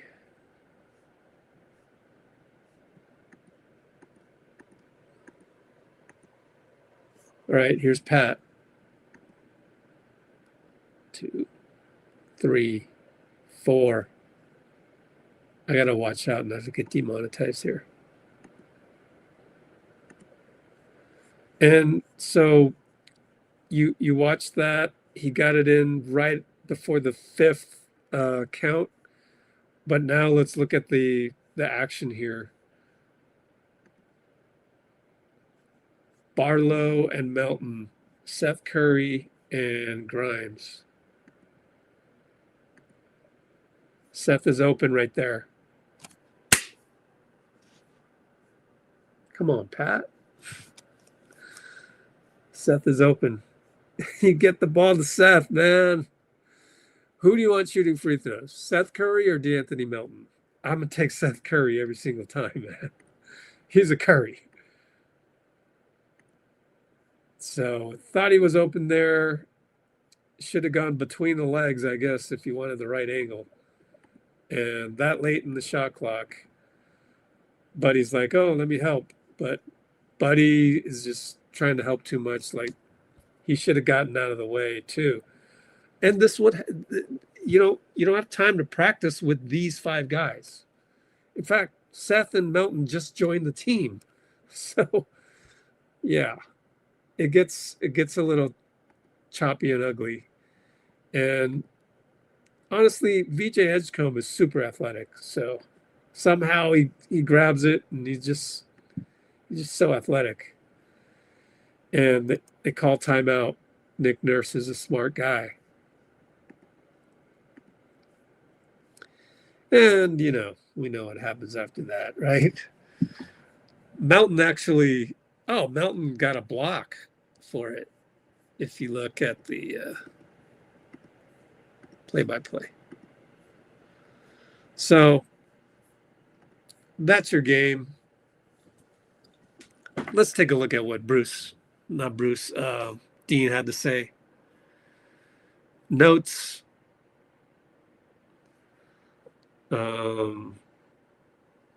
You wish NBA players wouldn't dive into guys' ankles. I mean, that's part of the game, Dean. That's not on purpose. I don't think so. No.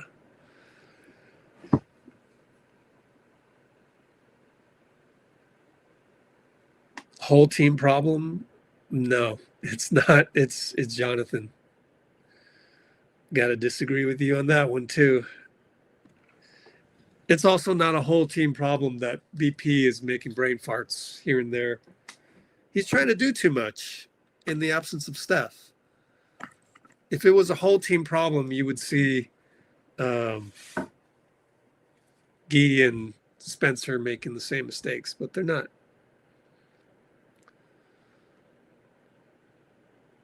We can talk about it on the podcast.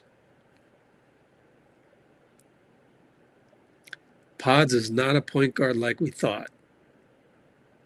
He needs to move off ball and shoot when he's open.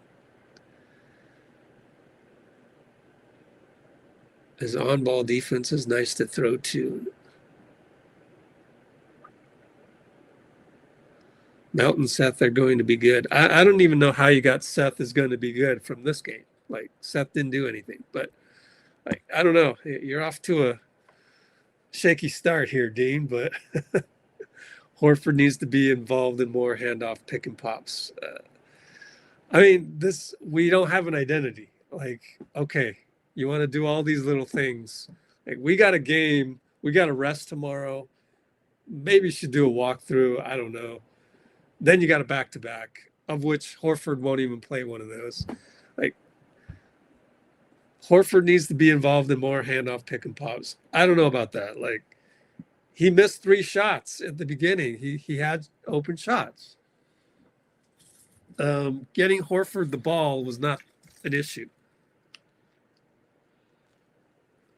Later on, Quentin Post was hitting shots. So either or. When you don't have Steph Curry, you're not going to do the too big lineup. You're not going to play Horford and Quentin when you don't have a reliable playmaker. And right now, yeah, maybe you could do Pat Spencer with that, but that's very experimental. Maybe you could do it. Of course, Horford's only going to play one in the next 2 games, but I would only want Quentin with Al Horford if Steph Curry's there. So I think Al is getting enough shots. I'm not. It's like the problem right now is, for whatever reason, we started the game like we didn't want to be in Philadelphia. And that falls on BP, Draymond, and JK. Off the bench, JK was. But he was the first guy off the bench. Just played terrible. BP's problem is he's going into the game thinking, oh, I gotta make all these shots because Steph isn't here. No, and Jimmy's not here. No, that's not you, man. When you try to do that, it just becomes worse. And you're just not built that way. Don't try to be, that's like, Scottie Pippen, it's pretty late right now. That's like Scottie Pippen trying to be Michael Jordan. No, just be Scottie Pippen. And Brandon is approaching this totally wrong. Like, he wants to be the hero. Like, no one's going to blame you if you just do what Brandon does and it's not that flashy. That's fine. No one is going to be mad at that. What can result in it blowing up in your face is if you're trying to hit these hero 3 balls. And, oh, by the way, you're not even close. Air ball. The other one barely hits the rim off the back. Like, he's mentally approaching the game totally wrong. Coaching staff did a great job in containing Embiid. Yeah. Maxey and Edgecombe are the engines. Embiid and George are no longer the guys we need the game plan for. What? Oh, man. I think, Dean, you need to be with me during these games because I don't agree with anything you're saying. Like, Melton is on Maxey. That's at the top of the scouting report. For you to say that we're not game planning for Maxey, I'm so glad that it's a 5-person concurrent live stream right now. Like, that's not good analysis, man. But maybe when we get on the pod, we can talk about that.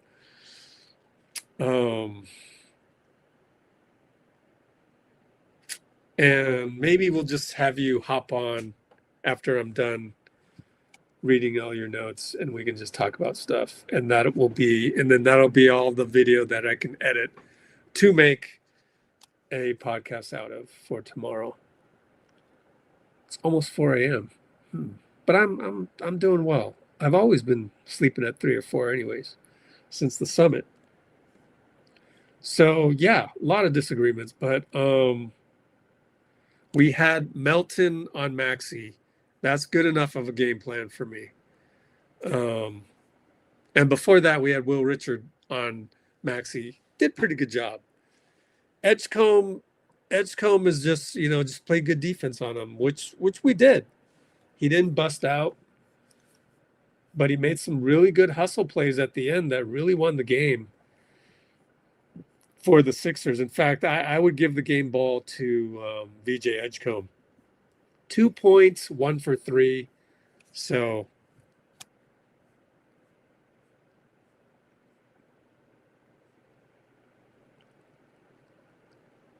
JK only took 2 more shots. Man, you didn't watch the game, did you? He wasn't in the game from 7:01. Like, he had such a bad game that we were benching him. Same with BP. At that point, we're going with Pat. Buddy had a good game. Pat had a good game.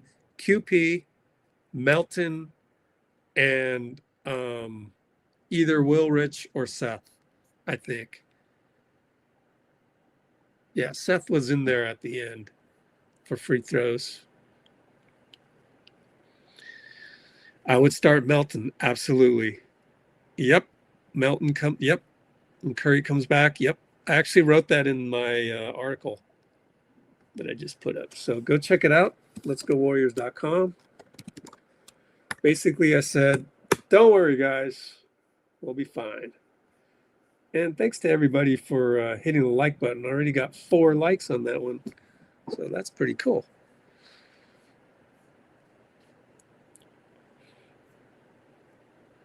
Yeah, youngins needing to learn to get through the battle. Oh boy, got some Chinese.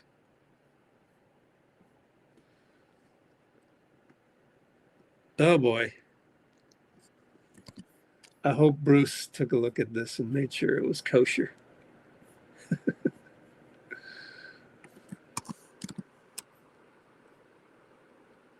Pogba. Who's that? Post? Who's Pogba? Pods? Oh, I think that's Pods.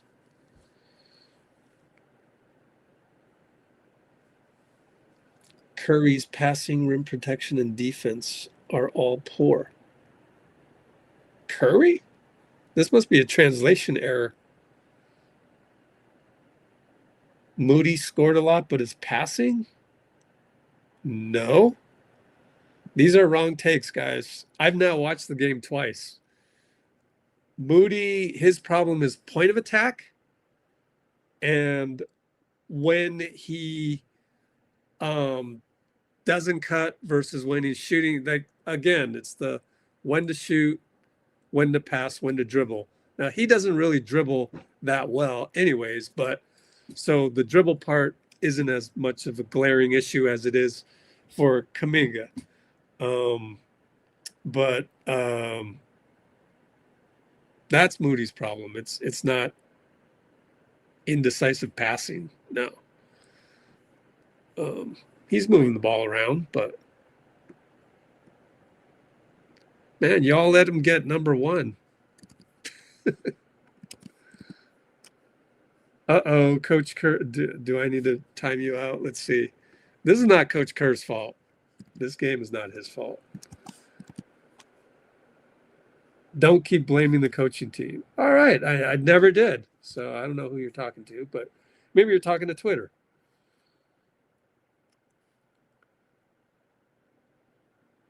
Mr. Glassman, wow. Move made for a lengthy defender. Zubats now. Oh, wow. You went to Zubats? That's not a lengthy defender. You're going to give, wow. How much does Zubats make? 19, was it? What is Zoo's salary?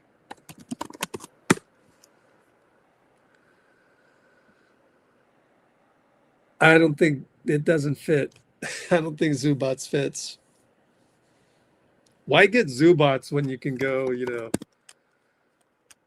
we need two-way wings.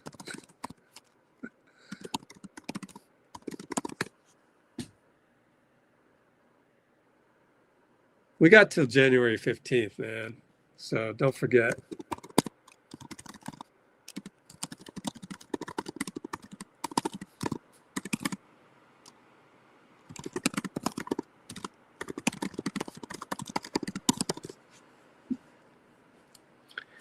Oh, Siobhan showed up? Sunshine? Is that Pods? You called Pods Sunshine. Hey, this guy likes Coach Kerr. All right. Well, they weren't minor. Those were some glaring mistakes. But then again, Pat gave us the lead as well. So yeah, I know it's crazy, huh? 3:38 a.m. Oh, one more Chinese translation needed. Oh, he's number one. Dean and Chinese guy going at it for number one. No, just kidding. Santos performed well. Yeah. All right. You're solid, man. You're solid. Oh, you couldn't hear Tiven? Damn. Oh, well. He just said it was Edgecombe didn't foul Quentin. So, second half notes. Oh, boy. Your notes have been Brandon Pajemski 3-ball attempts. The defense remained strong, and the boxing out improved greatly. Embiid was injured again. I was surprised how little Seth played. Yeah, it's going to be tough with all these guys.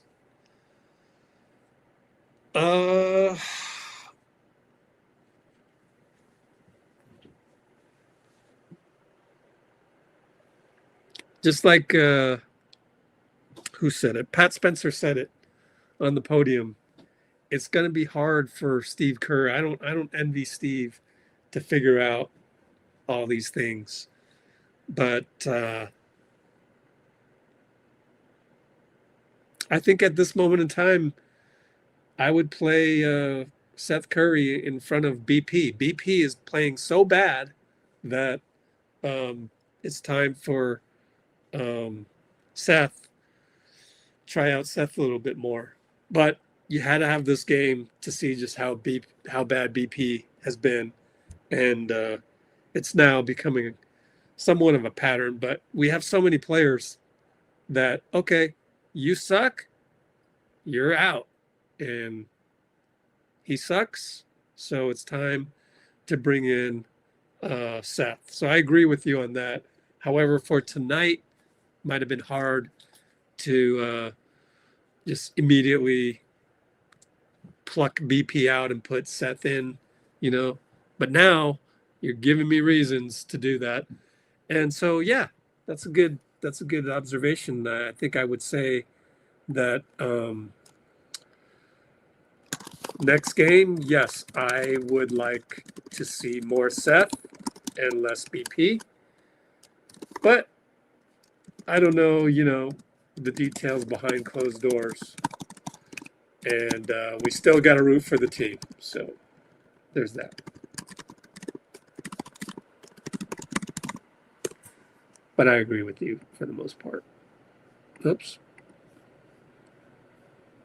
Melton was amazing. Yep. Definitely. Well, him and Spencer. Kuminga got iced. Yeah, he's rusty as heck. Kuminga's rusty, and he's one of those types of players that needs a long on-ramp, and he's young and everything like that. So I'm not really I'm disappointed at JK, but at the same time,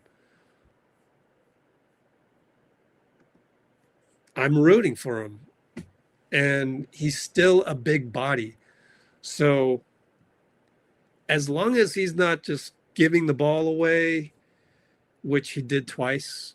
How many turnovers tonight?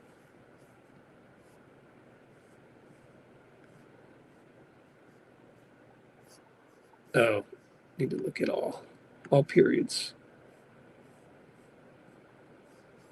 3 turnovers again. Like, dude, your turnovers are making me sit you down, and we have to go small at that point. So all he's got to do is not turn the ball over. It would be nice if we would make more of his 2-pointers. He's just so rusty right now. He can't read the triple team. Like, oh man, it's tough to watch. And you don't have Steph, whereby there's gravity, you cut, you'll be open. Like, it doesn't happen like that anymore. But he needs to go back to. Yeah, I think the weird thing about this is that you don't have Steph, you don't have Jimmy, and I really do think that BP,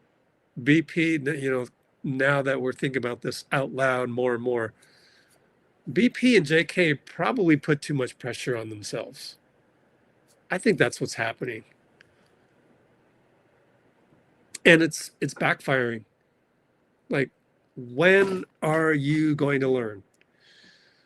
In the Steph ecosystem, which must happen even without Steph, because this is a Steve Kerr team, and because we really don't have a ton of talent, like, you got to just do the same thing as if Steph was there. They're having trouble with that. That's my guess. I don't know. A lot of brain fart plays by Paz and JK. And that's my explanation for that. I think that's what's happening. So I think next game, I would love to see Pat get rewarded with, I think it's time to move. Everything changes once Steph comes back. Once Steph comes back, then it's up to it's up to Steve, whatever he wants to do, because I know that JK and BP, they're more talented than Pat and say Guy. But like, whoever's playing well right now, we just got to go with. And you can make the decision when Steph gets back, because everybody will play better when Steph gets back. And so if everybody plays better, then JK's ceiling is a lot higher than anybody else that you can put out there. So, but for the next 2 games, I kind of want to see the guys who aren't making bad mistakes, reward those guys. So, but one problem is that JK is a big body, and you're going to need him. So he gets a pass. We're still going to play JK the same amount, but I wouldn't mind if Pajemski gets thrown in the doghouse for the next couple games. Now, there's a back-to-back as well, so you got to be careful with that one. But yeah, it's a good time to teach him a lesson and say, hey, look, you don't deserve to play. So it's only 2 games. And after that, Steph comes back. And I probably want you on the floor with Steph, because you just know how to play with them. So, yeah, that's what we're doing. So it's kind of like my recommendation, which I don't think anybody would be mad about at this point.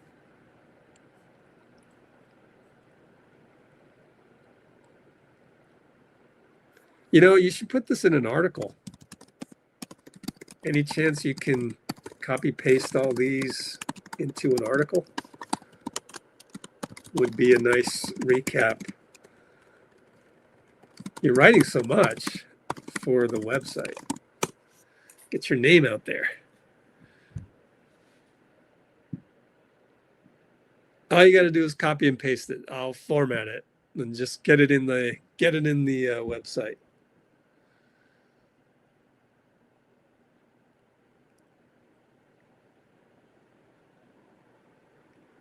The final possessions were when we had to fight so hard. Yeah. Yeah. Anytime you put yourself down 24, that's not good. That's very bad basketball leading up to that. Then you play great to come back, and then anything can happen. Like I said, I don't think it was. I know maybe slightly disagree with you on. We had to fight so hard so that we're drained. No, no, it's why we lost the game at the end is because we have no identity. Like these are five guys, and you're expecting to inbound against a very athletic team. Not only athletic but physical. So you've got Barlow and Edgecombe are super athletic. Bona's pretty mobile as a center, stopgap because you're not playing Embiid. You're basically going small. Maxey is Maxey. He's athletic for 6-foot guy. Grimes is a linebacker. And Jared McCain generally doesn't make mistakes. So like you're going to inbound against those guys, and you've got Pat, you've got Quentin, you've got Buddy, and Seth. Those are not athletic guys. It's going to be hard to inbound. But what are you going to do? Like, Brandon is playing like crap. So you can't play him. JK is playing like crap. You can't play him. I'm sure somebody out there, Shavanch, thank you. Shavanch, don't you think Circus Sad Stats is blaming Steve Kerr for not having JK in as an athletic inbounder guy? At the end, he probably missed the free throws if he got fouled, though, the way things were going. 0 for 2 on free throws. Or Dim Dark. Dim Dark. Thanks, brother. You should, I need you to come up with a nickname for Guru. You know Guru?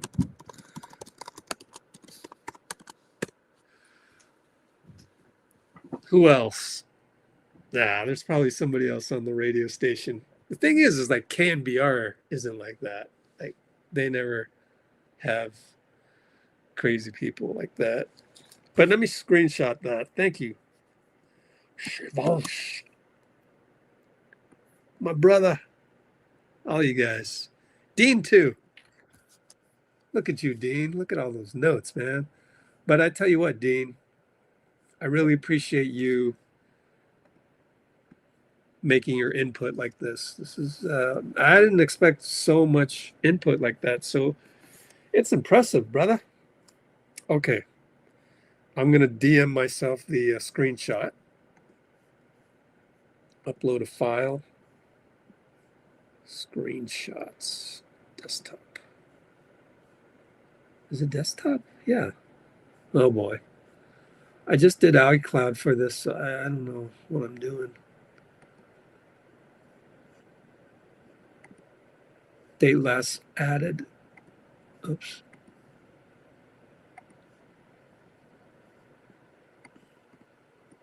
Oh yeah, 2:10 a.m. Oh, what are these? Oh wait. Oh, screen recording. Oh, this is reversed. There it is. Yeah, brother. Did it go? Did it make it through? I can't tell. Escape. How about this? Okay.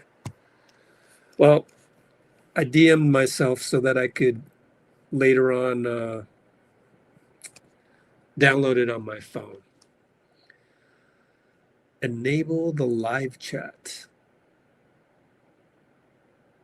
Why don't you just copy and paste?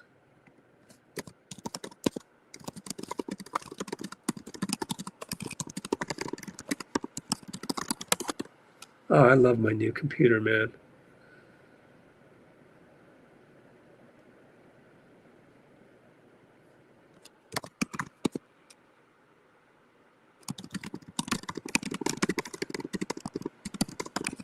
I don't even know how much that was. It's all good though. Don't worry about it. Um, yeah, let me send you the link, Dean. Ooh, it's a weirdo link. Weird link.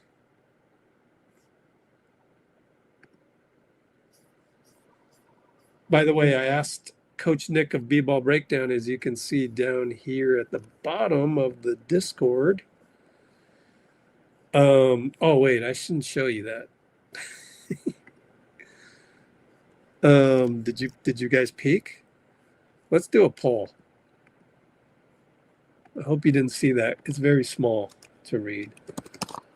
What is JK's shooting percentage between on mid ranges 8 to 16 feet?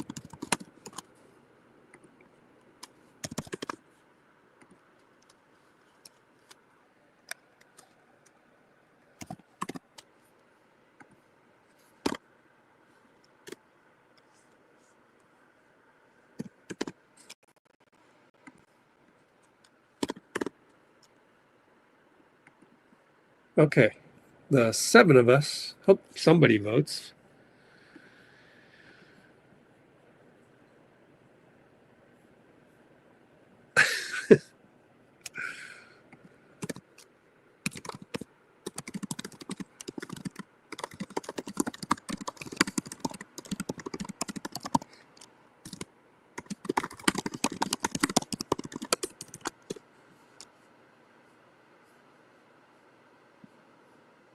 Okay.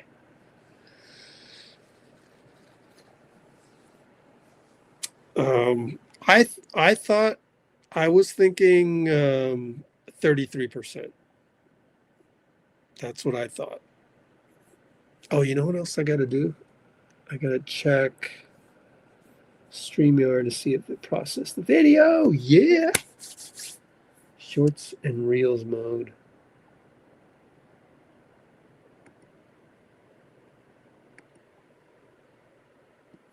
Oh boy.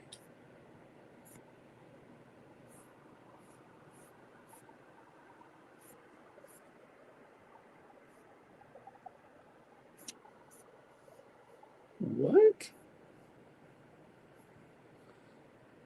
Transcript. Oh. That's my recap. That's my honest recap. So I told you already. I think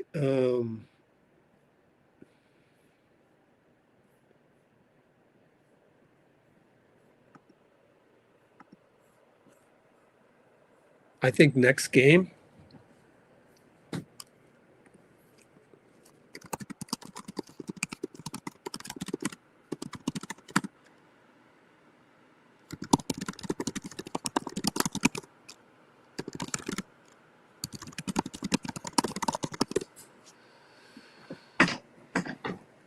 StreamYard's AI clips feature to navigate, select the video, click the generate button located under the shorts and reels section.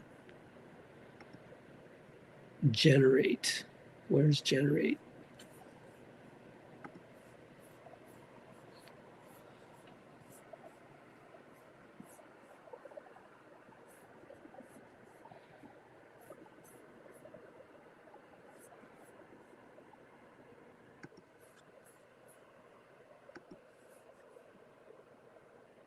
Save as new. Sorry, guys. I'm looking at StreamYard to see if they can select the video. Oh, and the core plan and above. Oh, what plan do I have? StreamYard core plan.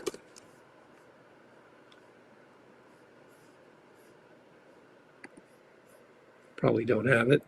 Yeah, I have it. Core. What? AI clips.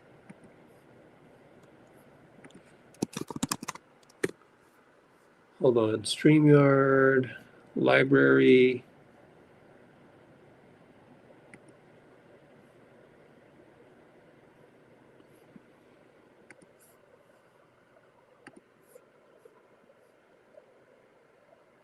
select the video by clicking on it. Click the Generate button located under the Shorts and Reels section. Generate button under the Shorts and Reels section.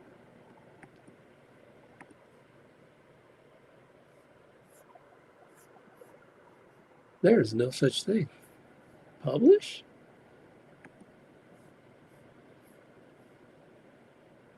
Repurpose, publish Shorts and Reels.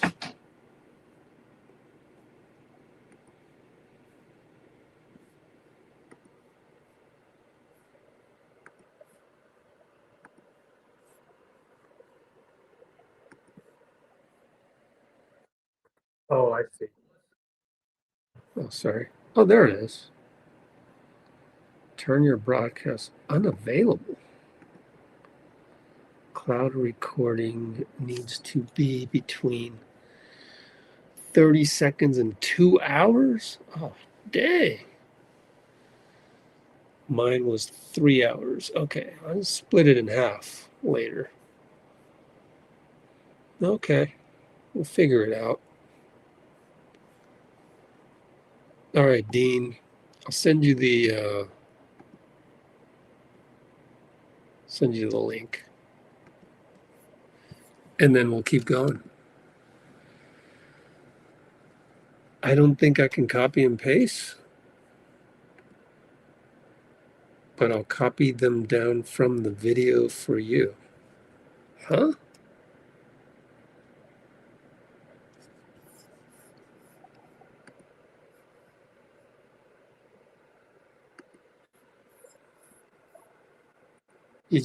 Oh, you have a Windows machine.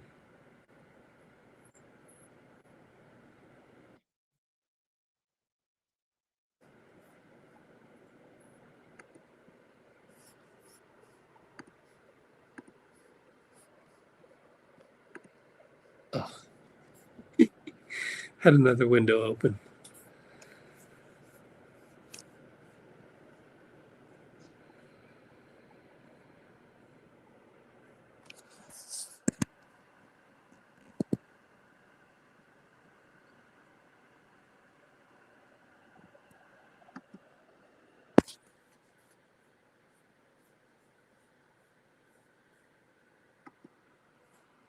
Okay. Hang tight. I'm trying to figure out some stuff. Okay. Why does my thing say Los Angeles?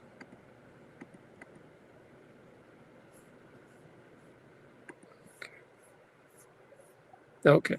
Wow, it's 41 degrees outside. Super chilly.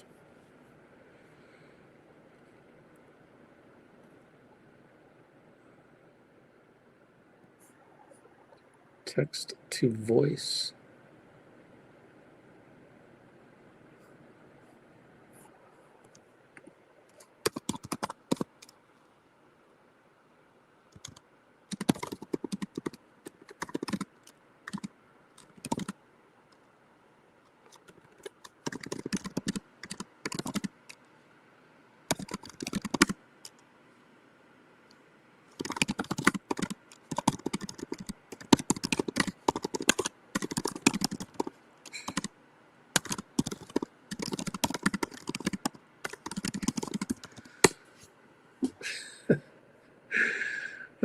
We're good at ideas. We're just very poor at execution. That's been my downfall. Great ideas. Want to do all these things. Whoops. I don't know if I can actually pull that off. You know, the written content is a different format than the podcast content. What I write in there, a lot of it is transcripts, my friend. So I don't know that it translates. The final answer to the poll is actually 30%, 29.6. As you can see, once I take out Shivansh's comment. So unfortunately, in tiny little lettering, 29.6%, which is what I expected or worse. And it turned out to be worse than I thought. I thought it was 33% because I'm just watching these games, miss a mid-range, miss another one, make one, miss another one, miss another. Like, it's feeling like 33%, and it was actually worse. So your answer is 29.6%. Thank you, Coach Nick of B-Ball Breakdown, for looking that up for me. And let's send the link to Dean. Just start a new thread with Dean here. StreamYard link. Bump. Let's give you a background. And let's get this done ASAP. Let's recap. We'll just do that. Send it to you, Dean.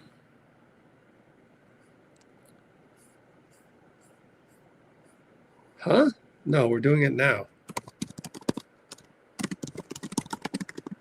Did we talk about this? Unless Dean, you're super tired, which I guess maybe you are. So maybe next time. I don't know. Was the recap good or, man, I don't know. You just got to go by feel. Unless you're tired.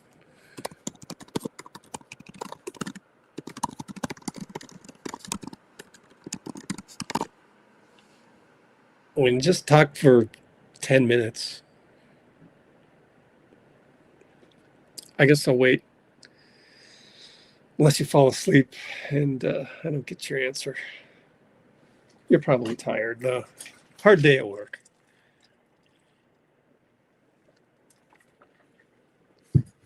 But, you know, it would be more about global issues if there's a word for that. It's not about the game. I just did the one about the game. So there's no need to rehash that. And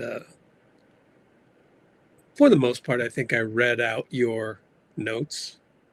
Actually, here's what I can do. I can put it all in one email for you. And then maybe you want to edit it. I don't know. Dean Chambers.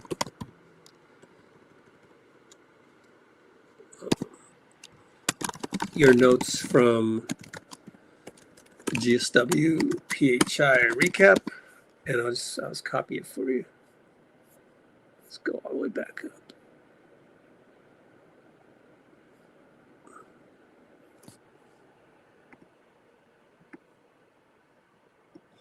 Oh, maybe I can just copy it all, can I?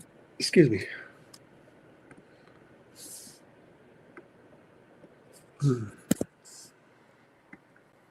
Oh, yeah. That works.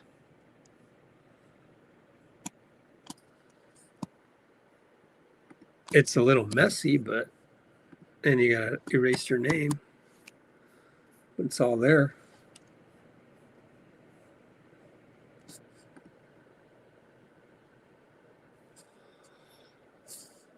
Is there an easier way to copy? Let's see. Nope.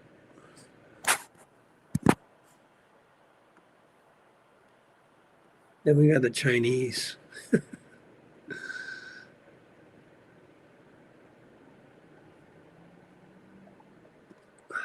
Here, I'm just copying it for you.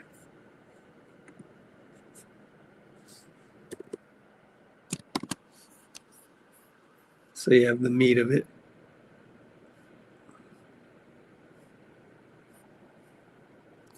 Why are you spelling defense like a British person?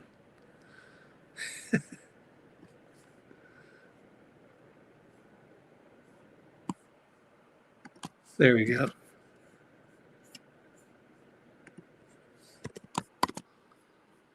There. I'll just send it to you.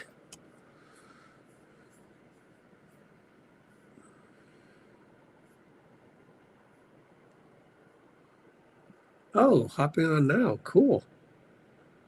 Okay. Talk about global stuff. Thanks, brother. Oh, let's check Discord and see what's up. Hey, if anybody's watching, our Discord is freaking awesome. So To join our Discord free version, which is a good place to start, go here. It's an easy way. loveyourdubs.com/Discord.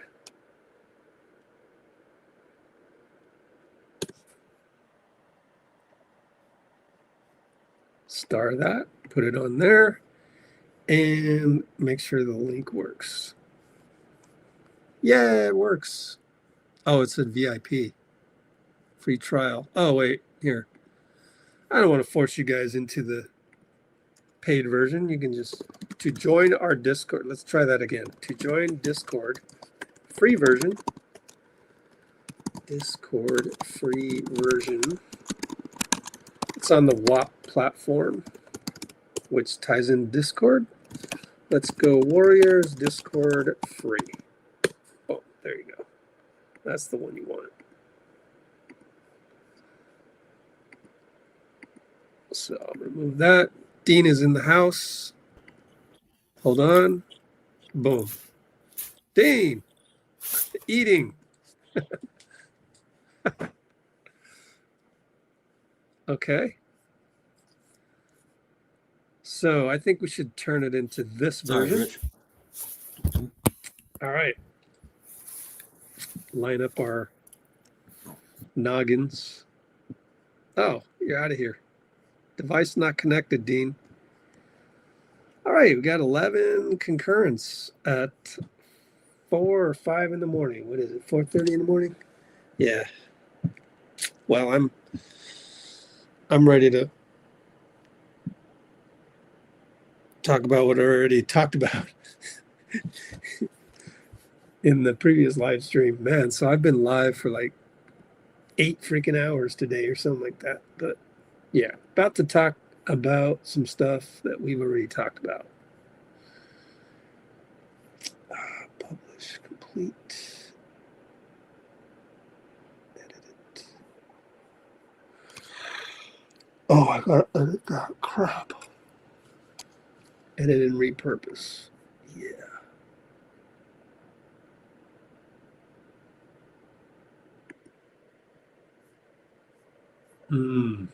I did the wrong thing over there.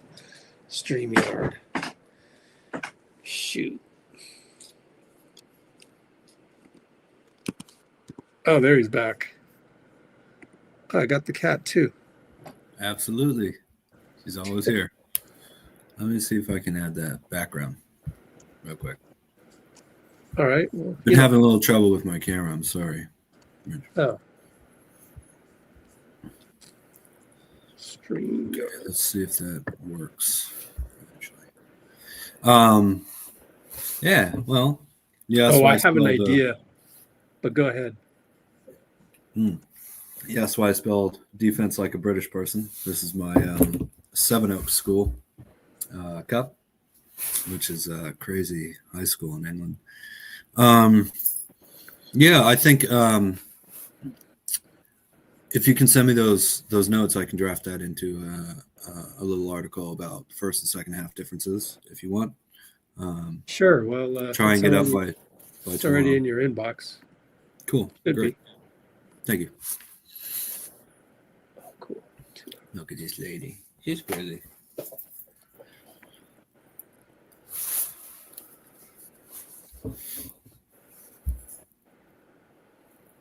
Go ahead, Dean. Oh yeah. Well, this was the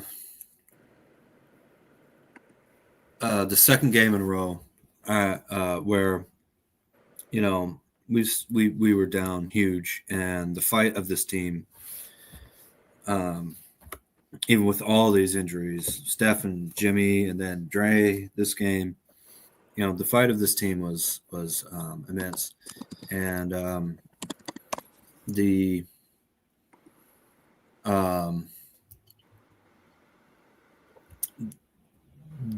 second half adjustments by the coaching staff, I thought were exactly what was needed. Obviously, the Sixers aren't the same caliber as the Thunder, of course, but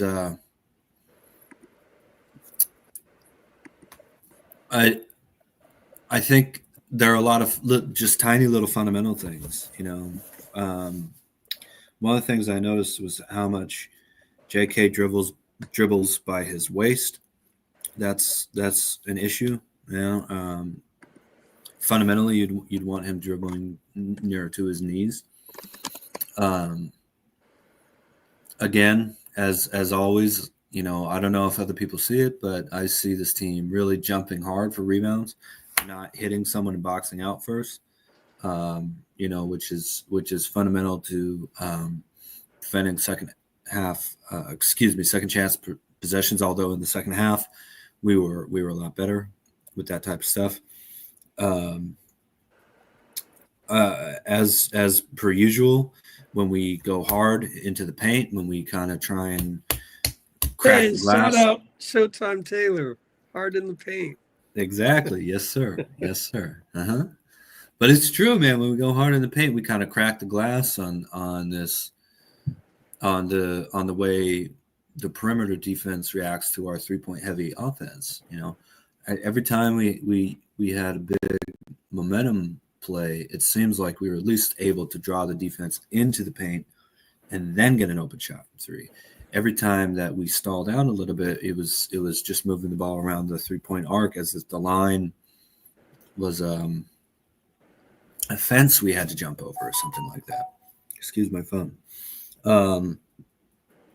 So the more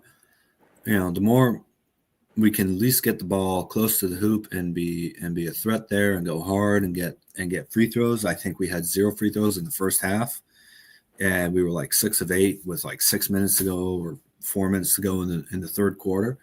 You know, that's huge. We need free throws. It's one of the things Jimmy Butler does so well for us, but the rest of the team has to be able to do it as well. And I mean, you're trying to tell me that these guys can suddenly get to the free throw line all the time? I'm saying they can go into the Maybe hoop without fear. It's a totally different identity. I don't have high expectations for these guys. Like, you know, Pat Spencer going to the line 5 times in a game. I mean, come on, has he done that before? You know, so that stuff I don't worry about. You know, it's just like we are what we are on paper. It's not that impressive of a team if you delete Steph Curry, Draymond, and Jimmy from it. That team's, you know, maybe can win 15 games, probably more, probably better than the 2020 team still, but yeah, still lacking in a lot of talent. But I've said that a lot on the live stream. But anyways, you're right. But it would open up what the team wants to do in terms of taking long range shots. We have 2 games in the next 3 days. Then Steph comes back 4 days after that. That's true. That's true. And Seth and Melton both look good, which is important. Yeah. You know, it's like I don't even care how we do in the next couple games, but it would be nice. It doesn't mean you show up and you don't care. It does mean you show up and try to win, but like we're seriously undermanned. And that's true. Mm-hmm. Unless we get Jimmy back, hopefully, Cleveland and Chicago are supposed to beat us. And so, like, you know, I just don't think we're playing Cleveland next. Oh my God. Yeah. So, that's one thing I want to go through is maybe some of these ridiculous takes that are in the secret category on Discord that we can laugh about. I hope less than half of them are me, you know. So. So shall we do that, or do you have anything else you wanted to talk about? No, I'd like to hear him. Yeah, this will be funny. Maybe we'll start at the end. There were some ones. Are you on Blue Sky at all? Nope. Okay, we can look at that because those are a little bit less controversial, a little bit better filtered. That NBC Sports Bay Area Kareth Burke and Dalton Johnson are doing that through Blue Sky, having people ask them questions. Their assumption is that people are nicer on Blue Sky. I'm not sure that they are, but maybe they are. It's better than Twitter. Let's see. I don't even know how to find it. DLT something, or maybe I'll look for Kareth and maybe she'll put the actual link on there. Mailbag. Oh, okay. Oh, she asked it. So let's take a swing at some of these. Let's check our comments though. Chinese translation time. Where is my translator? There it is. Kaminga's shooting percentage is low, relying solely on easy baskets. Let's show you this.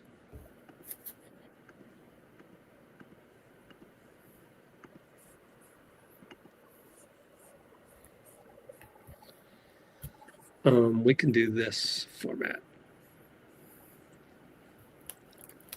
He doesn't know how to dribble when receiving the ball and passes directly to Curry, or he commits turnovers. Yep, he's having a bad ramp up back. Rim attacking is inefficient. Well, he's being game planned on. Let's not be too hard on him. Like when there's no Steph, no Jimmy, what's the game plan? What would you do, Dean? What would be your directive?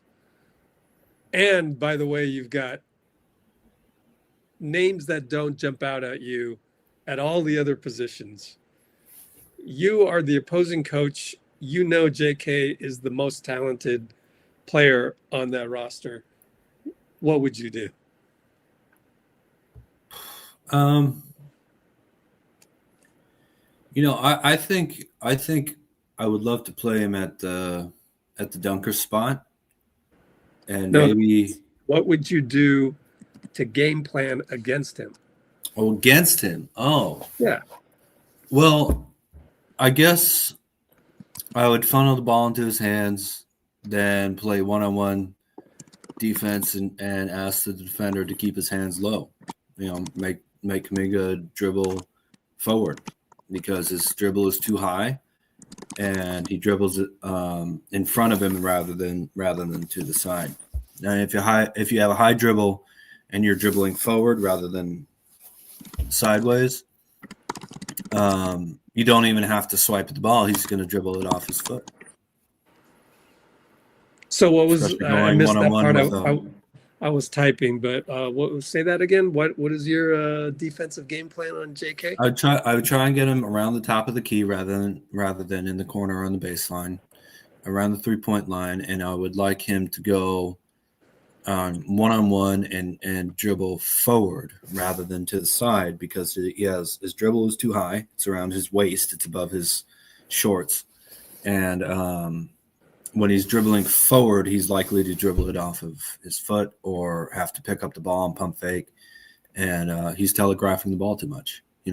If he was able to look off players a little bit better off the dribble, like he does well with the ball in his hands, if his dribble was lower, preferably around his kneecap level rather than above his waistband. And if you dribble a little bit more diagonally, it'd be a lot more difficult. But right now he's liable to lose the ball, pick it up, and be stuck or get it stolen, when he's going off the dribble at the moment. And those are just fundamental things that, you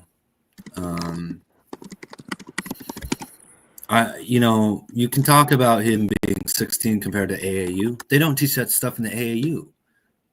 It's not, American players aren't exactly like that, You need to go to a real high school doesn't even or have play reps. Internationally. For sure. And he came to America playing AAU and G League Ignite, We see his talent, obviously, but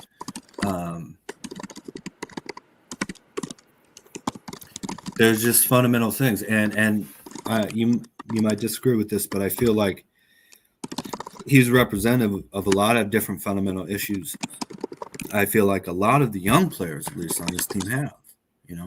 especially telegraphing, not boxing out. Again, kind of dribbling too high, and probably not quite moving with force. I don't see cutting with force, and I don't see driving to the hoop with force, as if we're more scared of getting a layup blocked than getting a chance at shooting a layup. Who cares? They're not going to block every layup, but they're scared. They don't want to be embarrassed. Be embarrassed, man. Who cares? Go hard into the hoop. No, JK attacked one time today, but Joel Embiid was right there.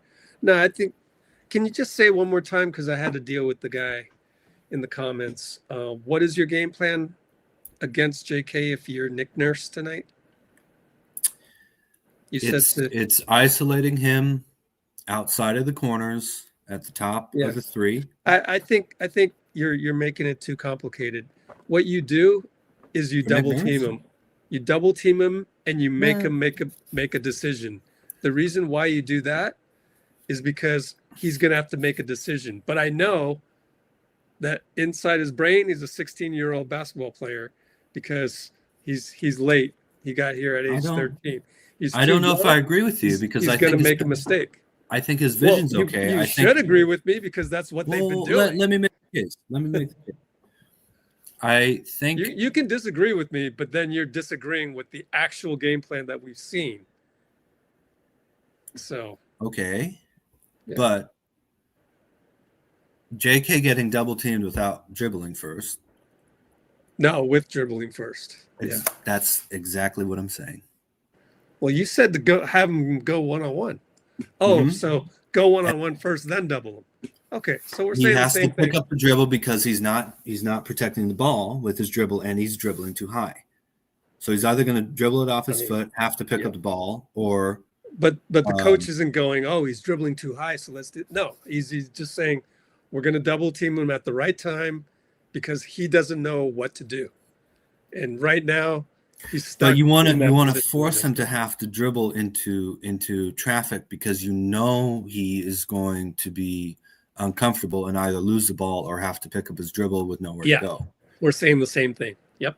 Right. So, but you want to double team off the catch because he's tall and is willing to pass. I mean, honestly, it doesn't matter too much. You know, you're off. I think if I was advising the coaching staff against Jonathan Kuminga, I would caution them against double teaming immediately off the pass. Okay, sure, but I mean, I showed you a clip not too long ago. He got triple teamed. So, like, it works. It can be a dumb double or triple team. Right now, without Steph, without Jimmy, it's going to work. He doesn't have there isn't like, and the other part of it is that we don't have an identity. So it's not like we have 3 games in 4 days without Jimmy or Steph. We might get Jimmy back, but it's not like in these 4 days we're going to change our team and just post up JK. Like, that's not happening. So unfortunately, so the other coaches know that as well. Well, that's where, to me, the immediate thing for if Coach Kerr advised me what to do, it would be obviously I like the inverse screens, but I think pick and pop. Yeah. Constantly having JK screen the ball or Melton or Seth, right? There's only 3 things we need you to do on offense. And that's not go stand in the corner. That's not. Okay, look.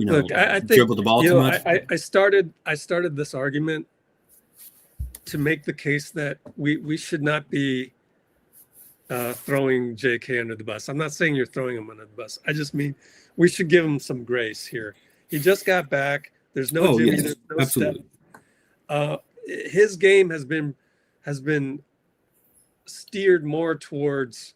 These are all the great things that you can do with Steph on the floor. So go do those things, and naturally things will happen. And we're trying to go fast paced. So you run down the court and all of those things. So for us to go now nitpick these things, think it's a waste of time because, again, this is not really our true team. If we were going to spend the rest of the season or even until January 15th, when he can be traded, kind of strategizing on all the things that he can do better. Like, I just think once Steph gets back, it'll all take care of itself. Like in a half-court offense, what do you want JK to do the most? You want him to set up on-ball screen, or you want him to find two of the main shooters on the court. Not an Al Horford who's going to do catch and shoot, but one of these guys like Melton, like Seth, like Steph, like Buddy, who are cutting off the ball generally baseline to baseline. So either screen on the ball or set a down screen on the side to side. Those are the three things I would love to see him do because that is going to get him open. That's going to get him open shots. Right now, without Steph, I'm not worried about the team, let alone JK. Like, I mean, I want them to win, but like these next two games, like to me, they can be somewhat throwaway games, like just development wise. And sure, I agree results wise, but this is practice, right? This is practice for what you do when Steph gets back. Excuse me, I'm Nico Harrison. When Steph gets back.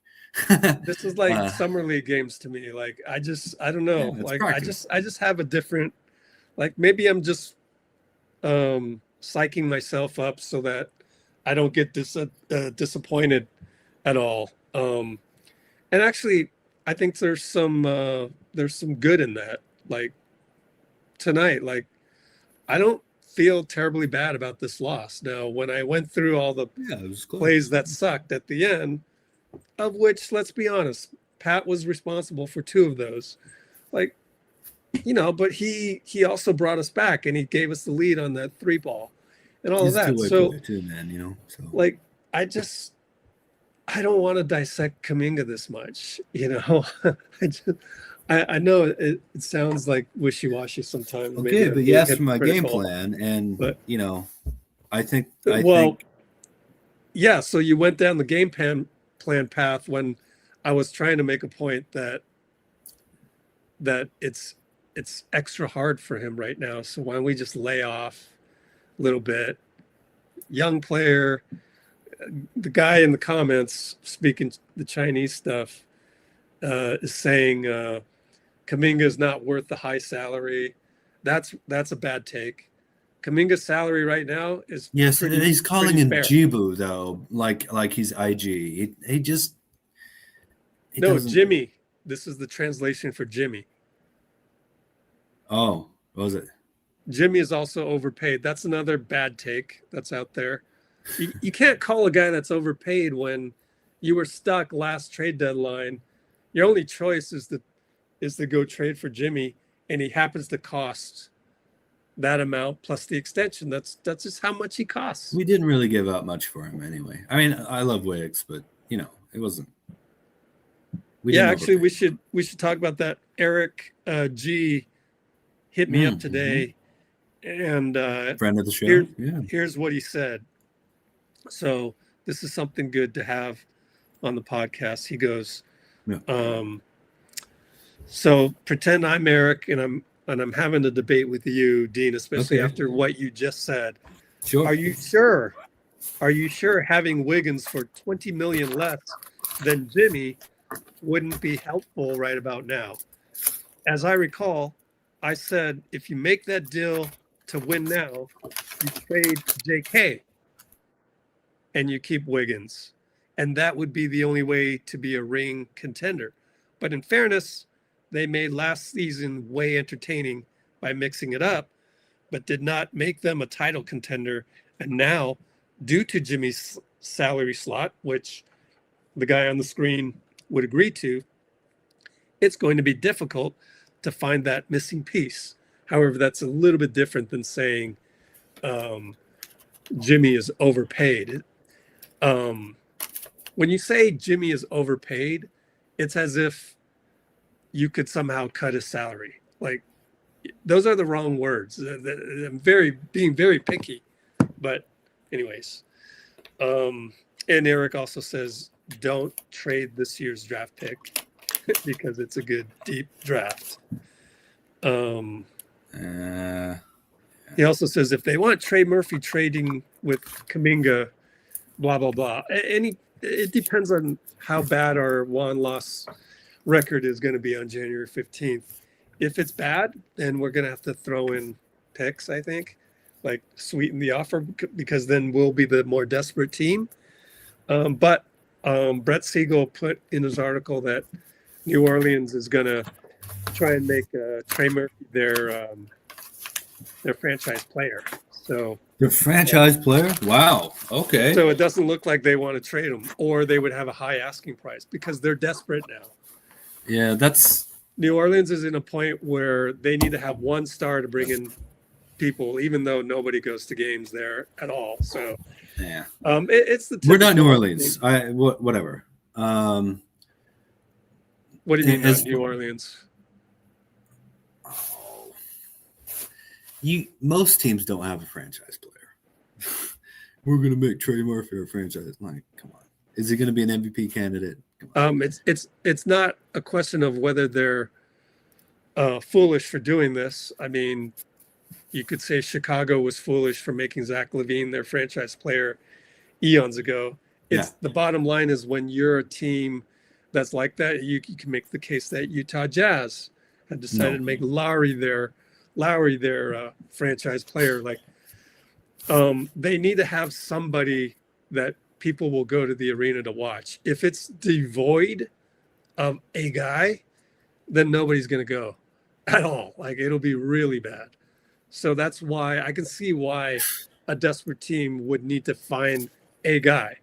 It can't be Zion because PR wise, nobody's going to, be excited about, this guy that's injured all the time being kind of like the face of the franchise. And that's just how it goes in the NBA when you're, bottom rung. Yeah, if you don't know how to Warriors win. were like that. David Lee's our guy now, he used to be an all-star, That's not how you win. That's not how you win. You don't make Dean, some random I'm not arguing dude. with you on that. I'm just saying that's why. So it's the middle income trap. I get it. And they're a terrible organization. It's not even middle income, it's lower income. Right? Like there's No, it's the middle income trap. Lower income to higher income can happen, but countries get into a middle income trap where they can't get out of either. Gotcha. Side. Nobody's in the middle income. Okay. Yeah. So yeah. As far as Eric G goes, I get what he's saying. I really understand it. But there was no way to make Andrew Wiggins a better player than Jimmy Butler. Yeah, I agree with you. Not at all. And JK was not making $22 million a year. That's the end of it. Yeah. He was making 7.8 or something like that, around 8 million. Nothing really. No way you could get value back from him. And Moody's contract hadn't kicked in yet, So you want to talk about trading Jimmy for Anthony Davis, who has the same contract as him. We might have to throw in something here or there. Who knows if Mavericks will do it. They're not trading Anthony Davis for Andrew Wiggins. They're not. Wiggins is playing well in Miami. I'm super happy because he's a Warriors legend forever because of 22 and the years before and after that. No doubt about that. But there was no other trade to make. Yeah, I know. In my opinion. All right.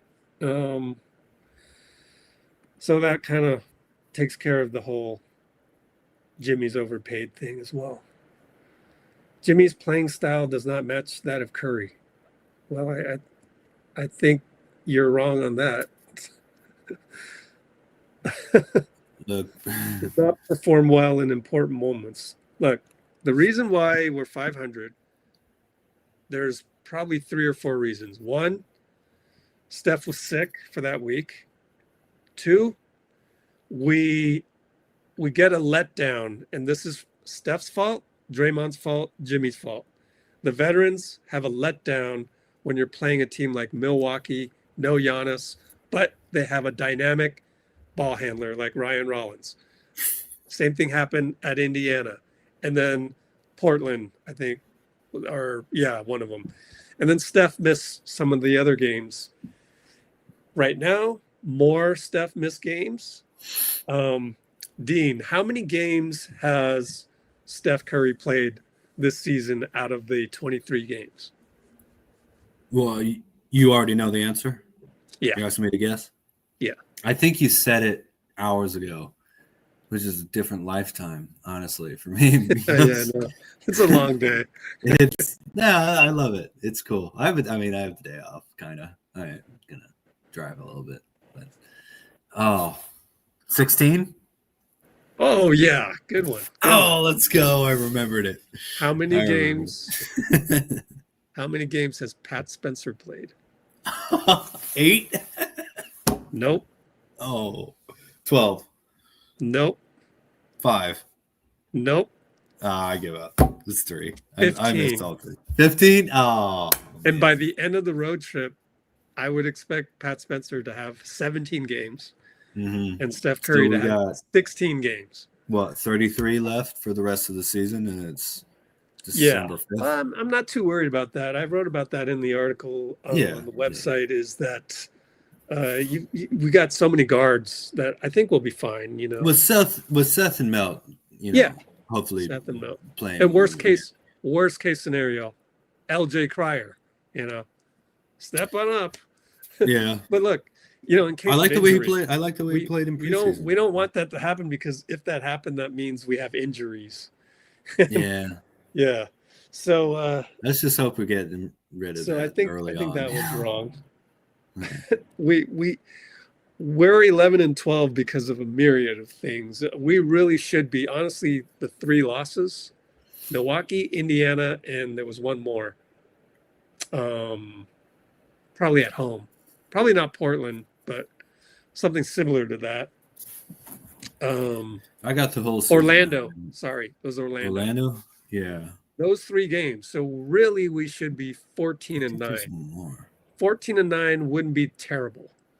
Those are controllable wins, who happen to be the veterans' responsibility for those games. The Blazers and Rockets were both close games, and we lost those too. The Blazers was a back-to-back right after Denver, and so no, I'm talking about Blazers after Heat. Well, we lost to the Heat too, man. Yeah.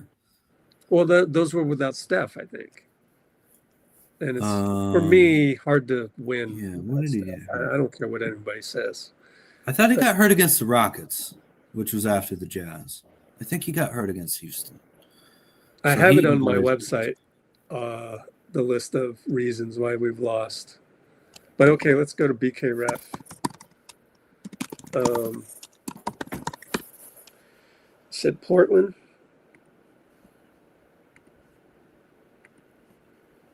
Look at Steph's game log.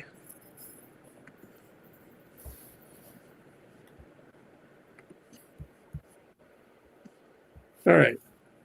So this Portland was a scheduled loss, back-to-back. You said the other Portland one? Miami, Portland? Okay. Yeah. Hey. Yeah, you may be right on that one. Let's see. Mama, what you doing? Oh, Dean is talking to Bubbles, just in case. You're listening. She's getting tinier and tinier every day. Oh, yeah, we had all 3 guys. Yeah, I remember the Heat one, and then losing to Houston were really, really tough. Those were close games that we probably should have. Steph oh my God. Steph got hurt against Houston. So yeah, Portland was another one. Portland at home was another letdown. Yeah, I kind of remember at the end of that, it was like, hey guys, first quarter actually, 35-28. Hey guys, we're gonna play? And then the last quarter too. Okay. So those are 4 games. So we should be 15 and 8, right? We should be 15 and 8. We're 11 and 12 right now? Yeah. Yeah.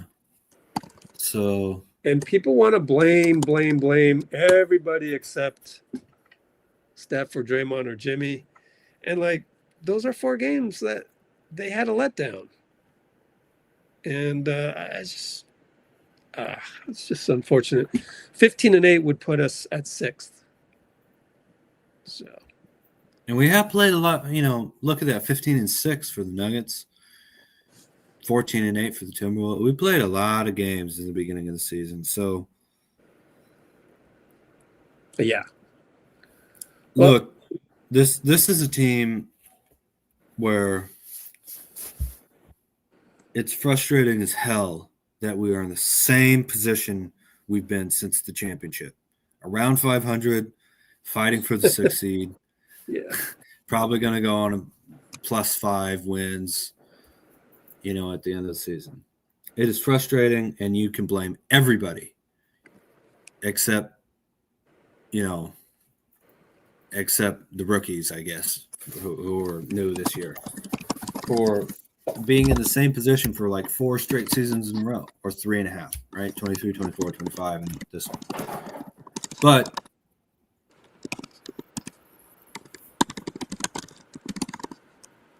let's take a little deep breath here, and try and see where we're at by the end of January.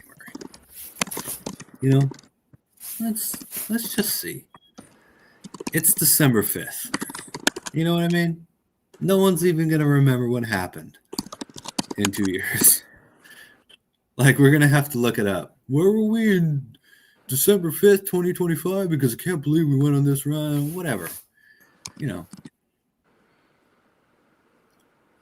Let's just wait and see. The team will figure this out. I'm sure of it. We have talent. We have this guy's out of bounds. Adjustments. Yeah.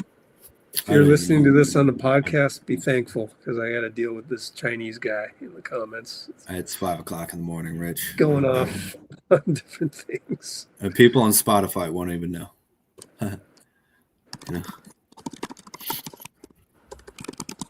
Hey, what's your favorite nocturnal habit, Rich? Public nocturnal habit.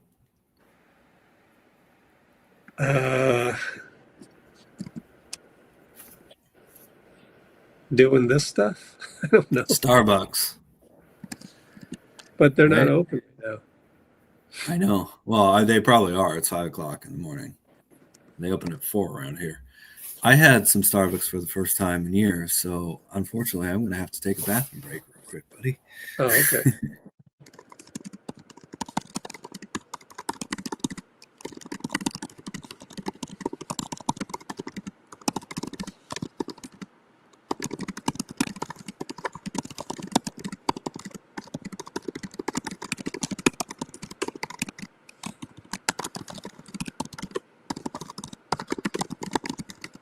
All right, so Chinese dude is going nuts. Kuminga should be traded to the right team. Both sides are tired of hearing his name, and he doesn't help the Warriors. Goodbye, brother.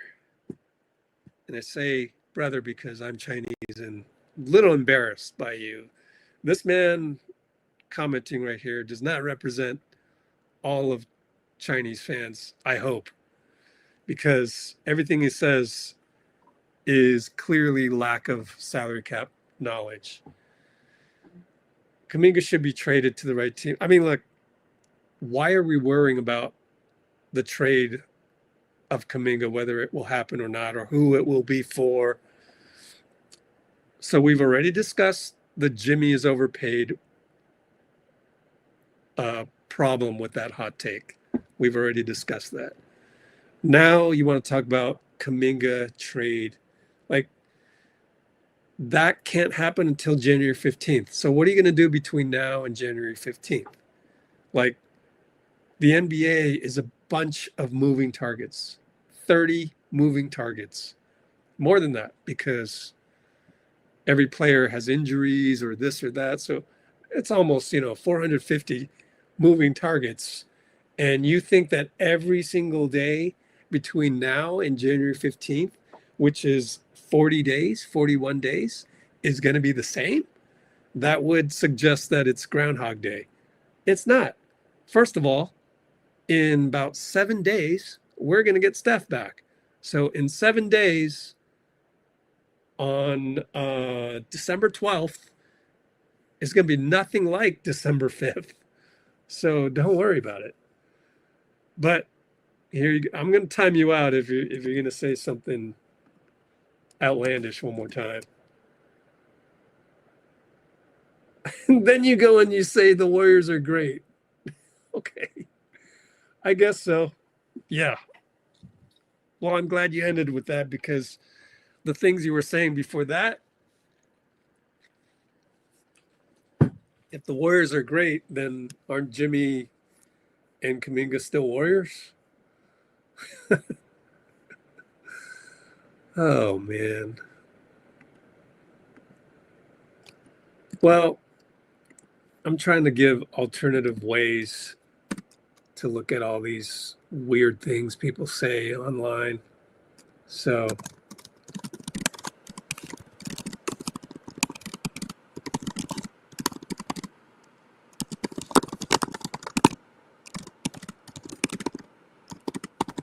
you got to root for them at the end of the day.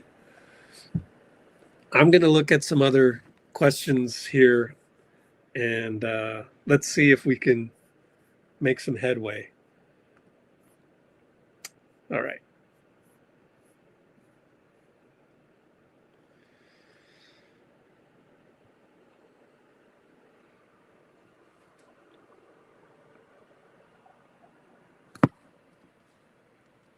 Let's look at some of the questions that Kareth Burke got on the air. See if we can answer some of them.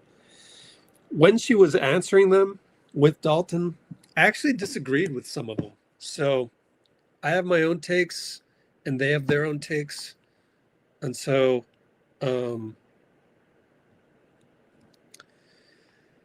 it's different. Okay, so one of them is with Seth and Melton coming back and Pat Spencer playing well, what would be the best way to manage their extreme guard heavy roster? This would lead to a question around trade packages for another rim protector who can play off the dribble. Same answer. We can't really be involved in any trades because all of the salaries are too small outside of the big ones. And one of the big ones, if we go look at capsheets.com, is Jonathan Kuminga. And that's 22.5 million, as you guys know. But look at all these other ones. I mean, Moody, Buddy Hield. We already have Horford and Quentin Post and Trace Jackson Davis. They know the system. They know how to get Steph the ball in the system. I just don't see a way to bring in a dynamic 5 or athletic 5 or athletic 4 for Moody and Hield. Bruce wants Zubats. Zubats is making 18 million. What are we going to really use a draft pick for a guy that's not going to, pencil us in as a championship contender automatically? I think you want to save the draft picks for the home run swing. So why would the Clippers ever want Moses Moody and Buddy Hield for Zubats? That's not happening. So I don't think we should worry about trades until we get into January at the earliest. By then, you never know. We might have gone on a win streak. Let's take a look. What can we maybe see coming up? Warriors schedule. Warriors.com schedule.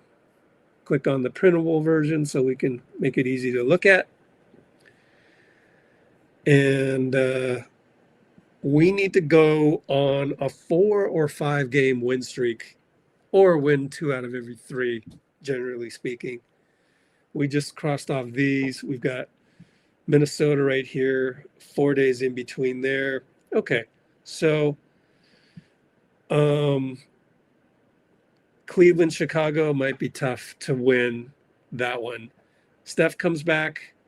Let's beat Minnesota, Portland, Phoenix, Orlando, Dallas. All of these are winnable. All of these. I mean, we could go on a 5-game winning streak.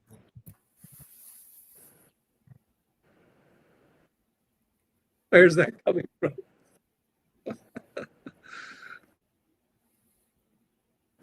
Edit that part out.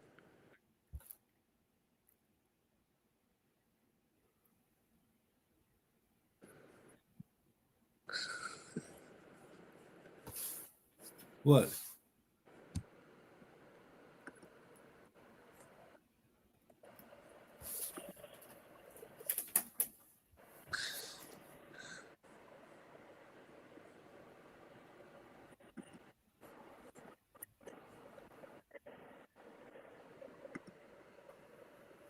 What's happening, Rich?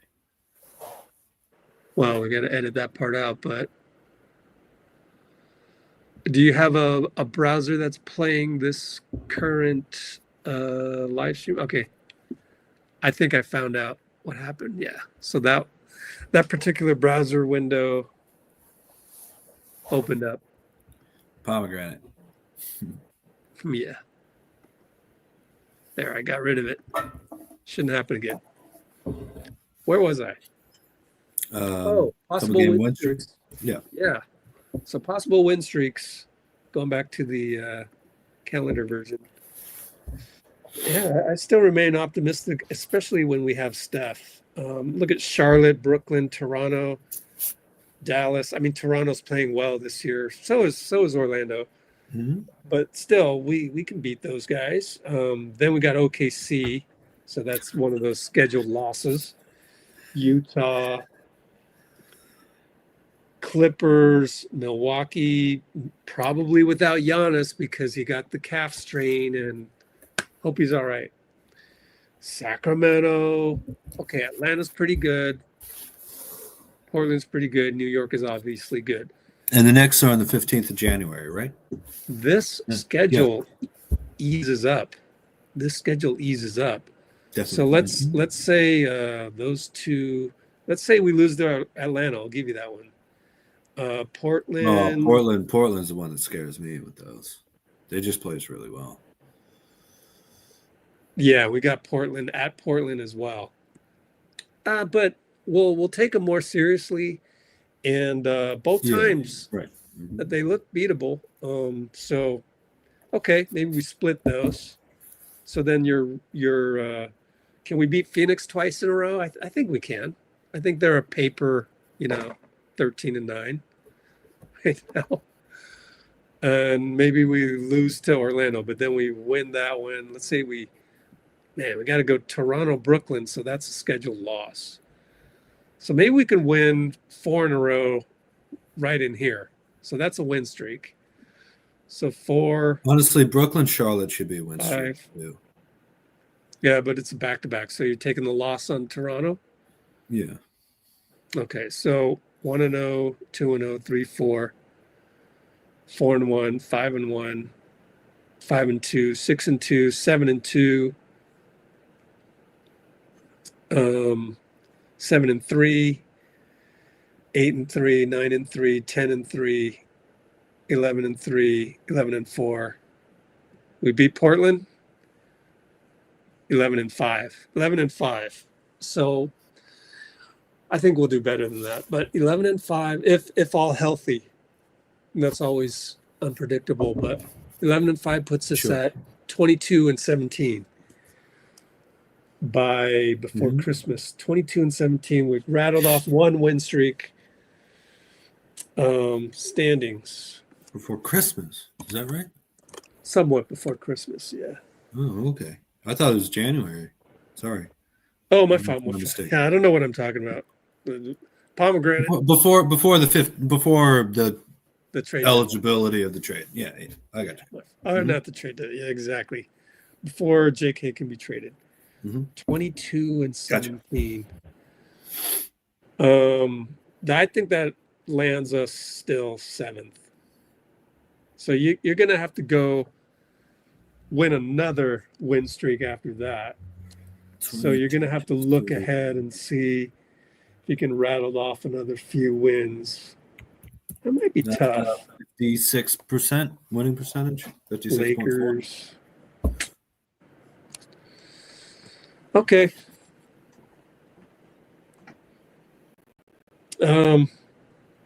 That's very conservative estimate. Okay. Yeah, we'll see what happens. I'm gonna say, yeah, it's flip a coin. Either we go on a good win streak, or we don't, and we're 5 games over, and it's time to decide whether to use the Jonathan Kuminga contract in a trade. Okay. I still think we wait till February. Oh, right. Explain that one more time.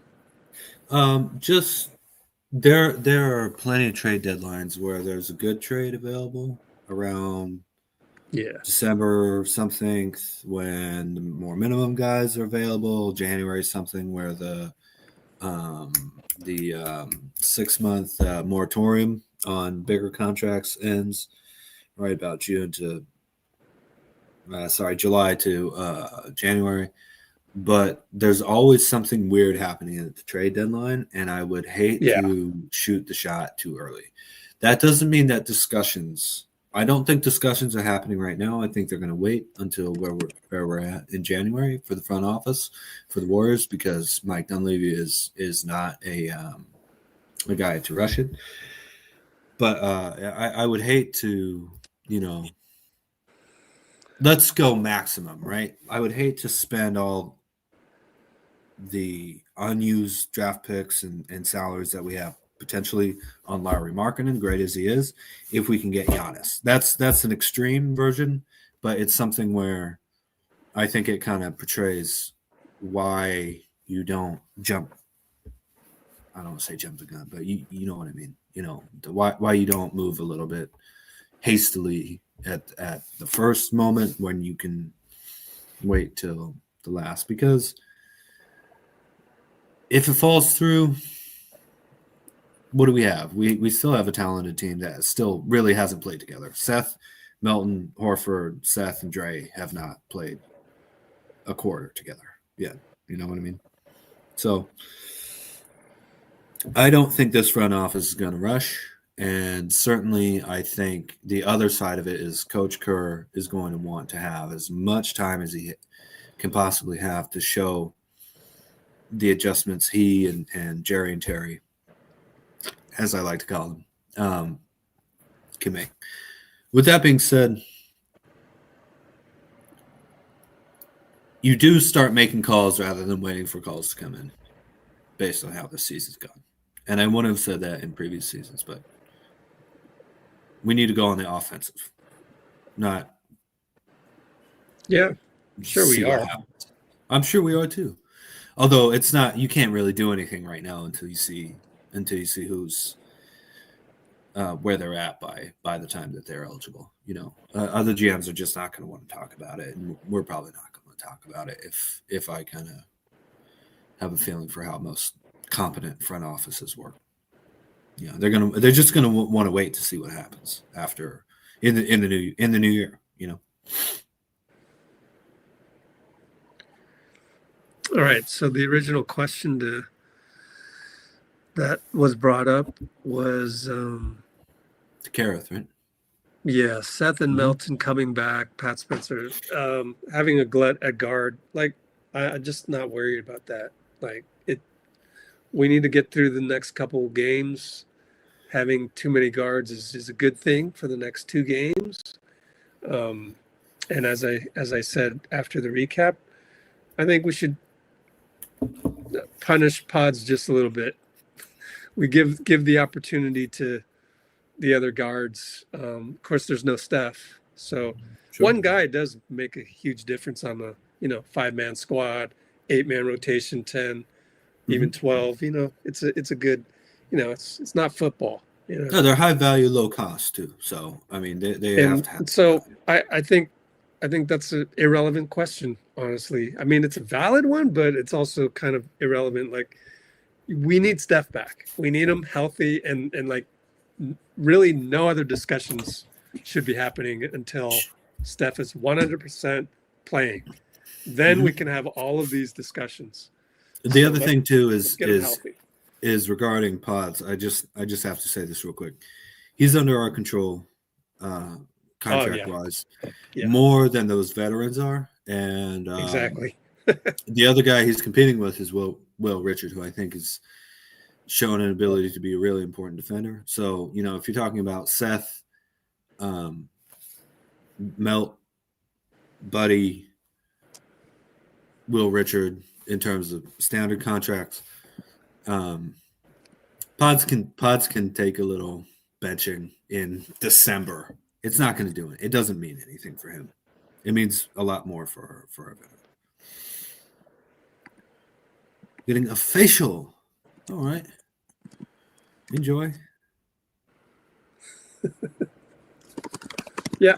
Thanks for joining and commenting out there in the Chinese-speaking nation somewhere.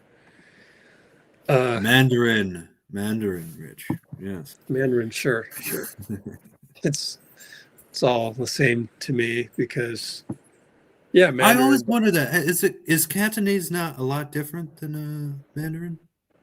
Yeah, it is. But when you say, "Oh, you're speaking Chinese," I mean, kind of the assumption is that it's Mandarin because that's the official language, and everybody is forced in China to speak it, which was not the case not too long ago. Right. But because Cantonese had a huge impact. Sure. Earlier on English. Yeah. Yeah. Right. Exactly. So going back to the guards, right, and BP, I wanted to follow up with you on that, saying that when people say, "Oh, trade BP," like, that again doesn't make sense from a salary cap perspective. Like, you the moment you go look at his salary, you go, actually, he's a bargain for what you're getting. And therefore, why would you trade that? Like, he's a good value. His contract has good value. And so it only makes sense adding it onto 3.7 million for a guy. It would only make sense adding it onto other larger contracts in terms of a larger deal. Otherwise, just one-on-one. And even then, that's just a negotiation thing. It's not like you don't go and, "Oh, I want to trade Pods." No, it's the other GM saying, "No, you got to throw in Pods for this to happen," whatever that may be. Exactly. That's a totally different. Yeah, that's a totally different negotiation. So, people, if you hear on social media, "Oh, trade Pods," all you got to do is understand how the salary cap sheet works, and you will see that actually doesn't make any sense. So, you get a guy that might take a charge in a clutch moment. That cannot be taught. That's an elite skill. You have a guy that gets rebounds as a guard, just sneaks around and gets a rebound. That's an elite skill, can't be taught. He shoots threes today, air ball way off, and bad early shot. Like, that can be taught. So, like, but his great footwork, which can't things that he doesn't, the things that he doesn't do well, that can be taught for him.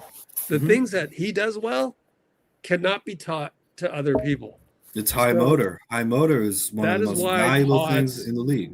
Is different. That is why the Warriors valued him, and that is why he's actually a bargain at 3.7 million.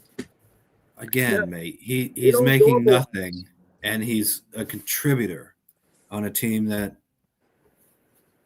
he plays better with Steph, like everybody does. Well, it's just super crowded. It's incredibly crowded for him. He doesn't have room to make mistakes. Whereas on, a trade destination, for a team that doesn't have Steph Curry and Seth Curry and Anthony Melton and Jimmy Butler and all these Draymond Green, all these guys who have the ball in their hands, who are basically offensively guards, if not defensively guards. You know, that value as another GM, thinking about giving him a little bit more freedom, less impact of his mistakes, things like that. You know, it doesn't make sense to me. I don't see how another GM, like, Pods fits well in a Steph system. Like, it fits him well. In another system, like, you know, the Houston Rockets, you know, Pods they're get contenders lost. though. That doesn't make sense. That's not a good fit.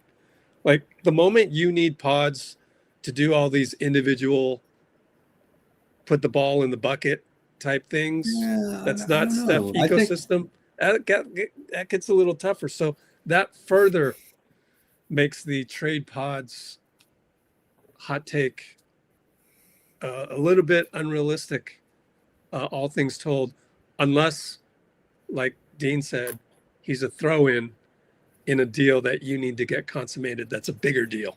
Although I think it would help the Rockets compared to Reed Shepherd in a lot of games. You know, it's not like he doesn't have any value. Reed Shepherd just killed us. So he killed us, but I mean, he's not doing that to most teams, I think. Nah, he's solid. Nah, you need guys that can score, can do a dribble pull-up. That's not Pods. So I would disagree with you if we're nitpicking on the fit him into Houston. My point was that most GMs probably would have a hard time fitting Pods into their system, depending on the system. Denver would love Pods, okay, right? Yeah. So yep. Yeah. So there are places for Pods, but just to complain and just say something you think is smart, which is trade Pods, that's actually not a smart hot take due to salary and fit and skill set. So we got on the Pods on there because we're talking about the glut of guards. So I don't know if you want to keep going through this. It's not a ton. So let's just go and finish it and just make it a super long podcast. Why not? There's a lot of complaining in these as you would expect. So they thought Blue Sky would be cleaner than Twitter. They were actually wrong. Now, it's not quite as toxic in that it's just not quite as toxic. I think people know what I mean, but it's like more polite throwing the Warriors under the bus, which is kind of funny. Yeah. Yeah. Oh man, there's like one good question.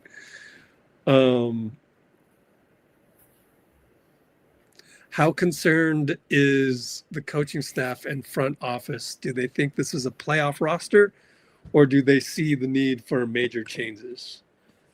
I already know the answer to that. We just talked about it, basically. So I'll take a first stab. Look, we've been injured, and you can't evaluate the team unless Steph is healthy.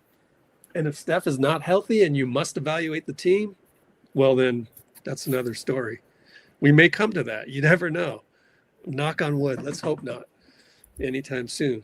But Steph hasn't been healthy, so he's played 16 games, of which Dean and I have already discussed. The veterans kind of had a letdown in 4 of those. So that's not enough games played yet. Now, trade deadline is coming up and all of that. So things will start moving and there'll be more judgments coming up. But we can wait a little bit longer and let's just see how the team plays when Steph gets back. I don't know if you need to add anything to that.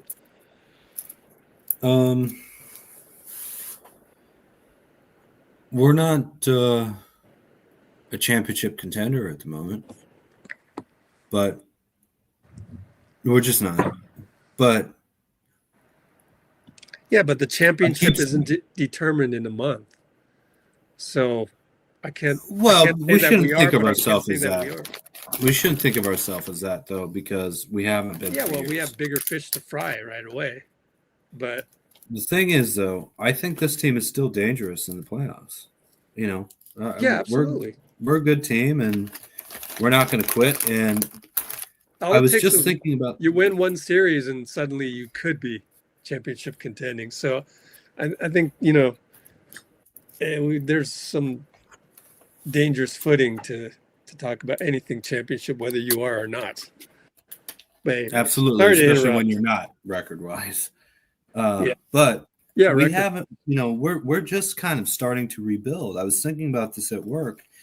We went from a pretty incredible 2 wins against the Spurs in the second round in 2013, tough Game 7 loss against the Clippers, and then we should have kind of won 5 straight championships in a row. Everybody gets hurt. Steph gets hurt. Clay gets hurt the next season. Then we win the title, and then we have 2 kind of insane, difficult seasons where we went 33 games at home and 11 games on the road in 23. We missed the playoffs winning 46 games or something like that in 2020. 4, and then we go on a crazy run with Jimmy. So we haven't even really rebuilt yet. Not rebuilt. We haven't really retooled yet, and we've never gone through the steps of losing the first round, losing the second round, losing the third round, make a finals and see what happens, then win a chip and then struggle, and we never went through that. So, and Steph's older, but this organization is trying to build something for the next 20 years where we're number 3. Celtics, Lakers, whatever you want to put them 1, 2. Then it's the Warriors. Then it's probably the Heat. Great as the Bulls were, they only did it with Jordan. Great as the Spurs were, they only did it with Duncan. So we need to figure out how to be like, okay, our ceiling right now since the championship has been the second round. We need to figure out how to be more competitive in the second round. And sure, we could have won game 1 and the Jordan Poole missed game winner. Sure, Lonnie Walker went crazy in the 4th in game 4.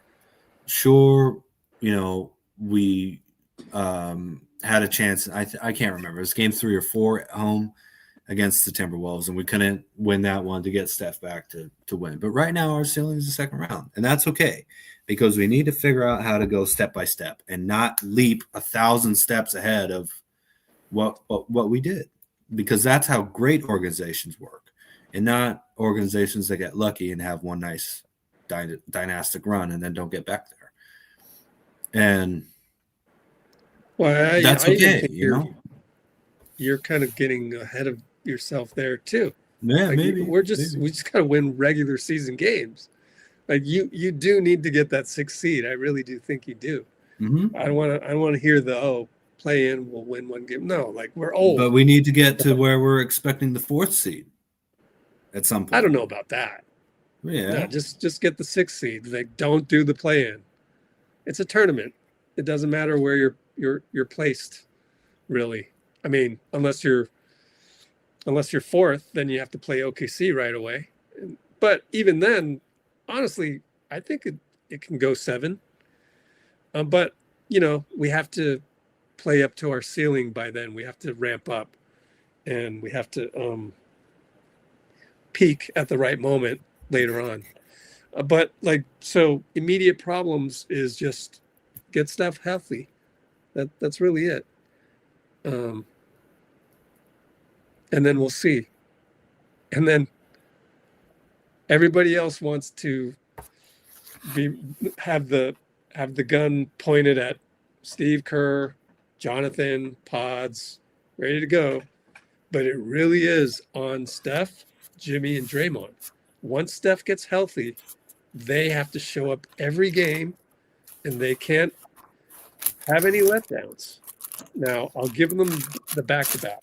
I'll give them that because they're old. That's fine. But no more, Orlando games without Paolo. Like, no more of those. Those are the ones I worry about. It's not even the ones. I'm more worried about Orlando without Paolo than I am Orlando with Paolo. So Yeah. that's the thing that the veterans have to figure out. And they better figure it out because you can't keep doing this. That's 4 losses. We'd be right in the thick of it right now.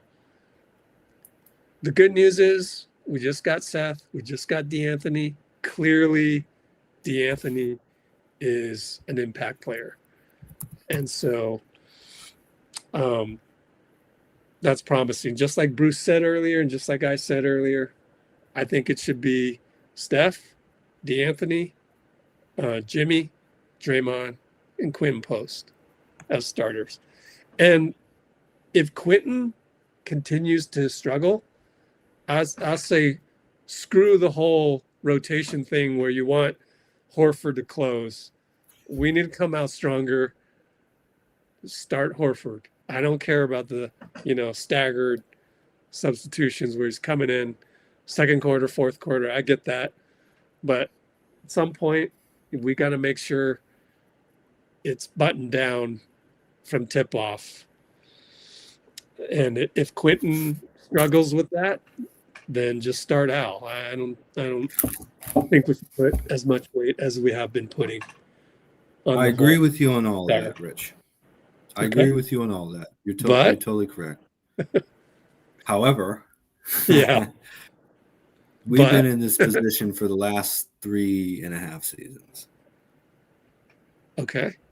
I mean, each season's different, but yet they end the same. We're struggling at 500, make a little play. Yeah, but last year when Steph got injured, playoffs and generally win the first round series in 7. Other than 2024, in which we kind of got a run of bad luck at the end of the season. Not like we didn't do anything about it. We went and got Melton. We went and got Horford. Went and got Seth. Well, we went and got Jimmy. Yeah, before that, yeah. Mm-hmm. What's your point? The point I'm trying to make is that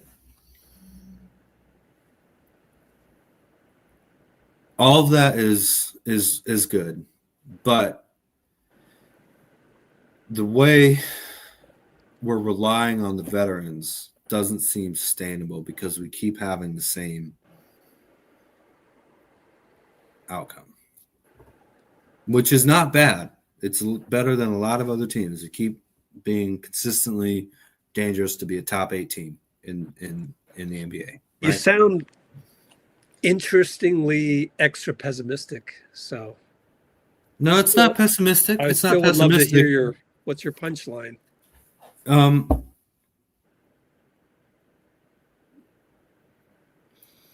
just think that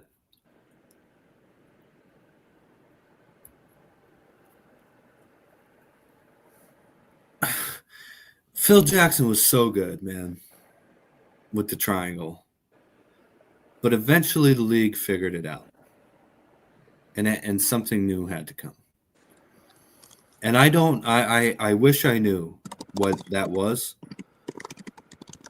But it just feels like we need to try something uncomfortable. Because we keep ending up in the same position time and time again. Well, Bruce, and I don't know what it is. I don't know what it is, but I know that we need something different.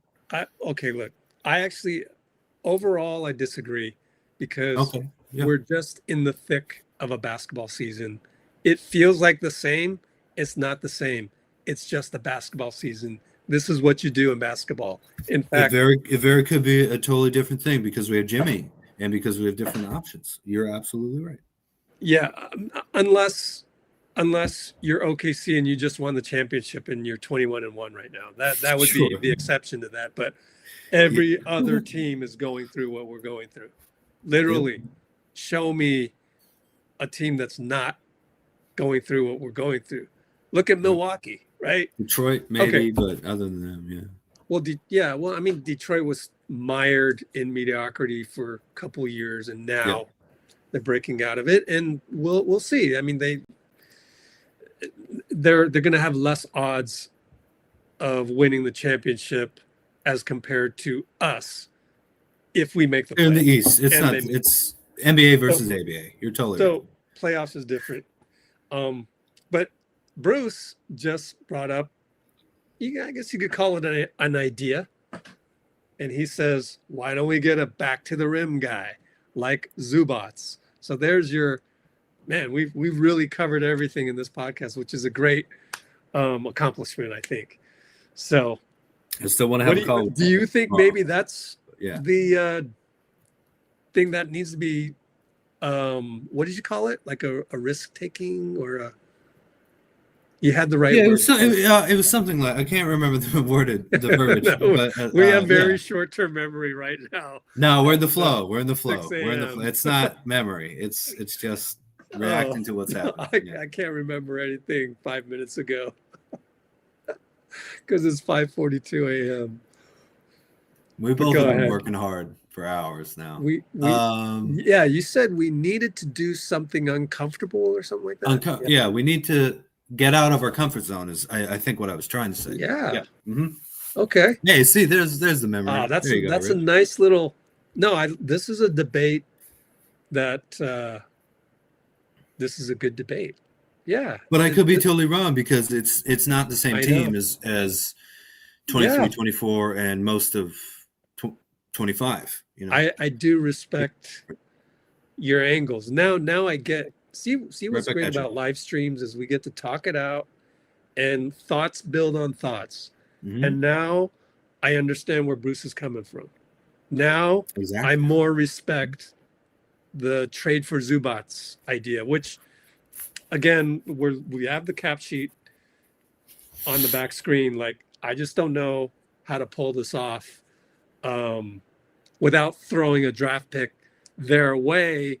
I just don't know that you want to be using your draft picks to get a $20 million guy when maybe you should keep him for the $50 million transaction. Yeah. In other words, maybe Giannis. Would Bruce trade for James Harden? See, let's save that. Save that for January. But like, yeah.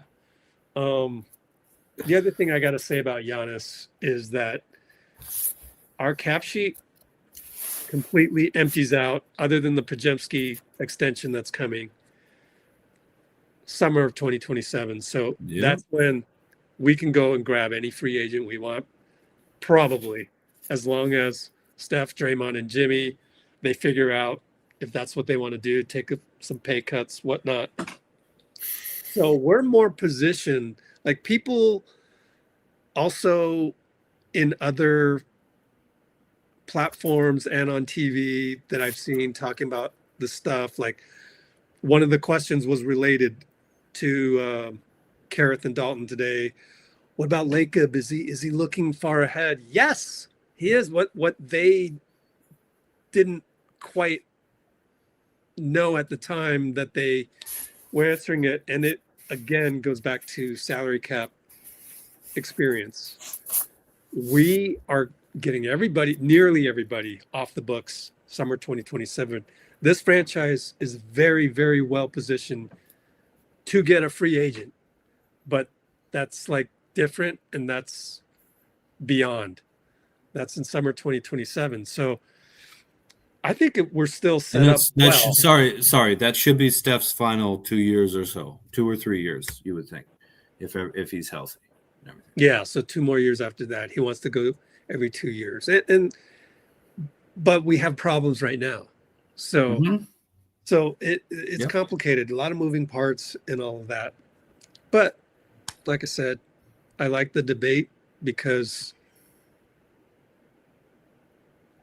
I do think it's interesting. I think it's worth talking about. And now that's something that I'd love to roll into All-Star Weekend and talk to all these journalists about, because I do think that's like next level.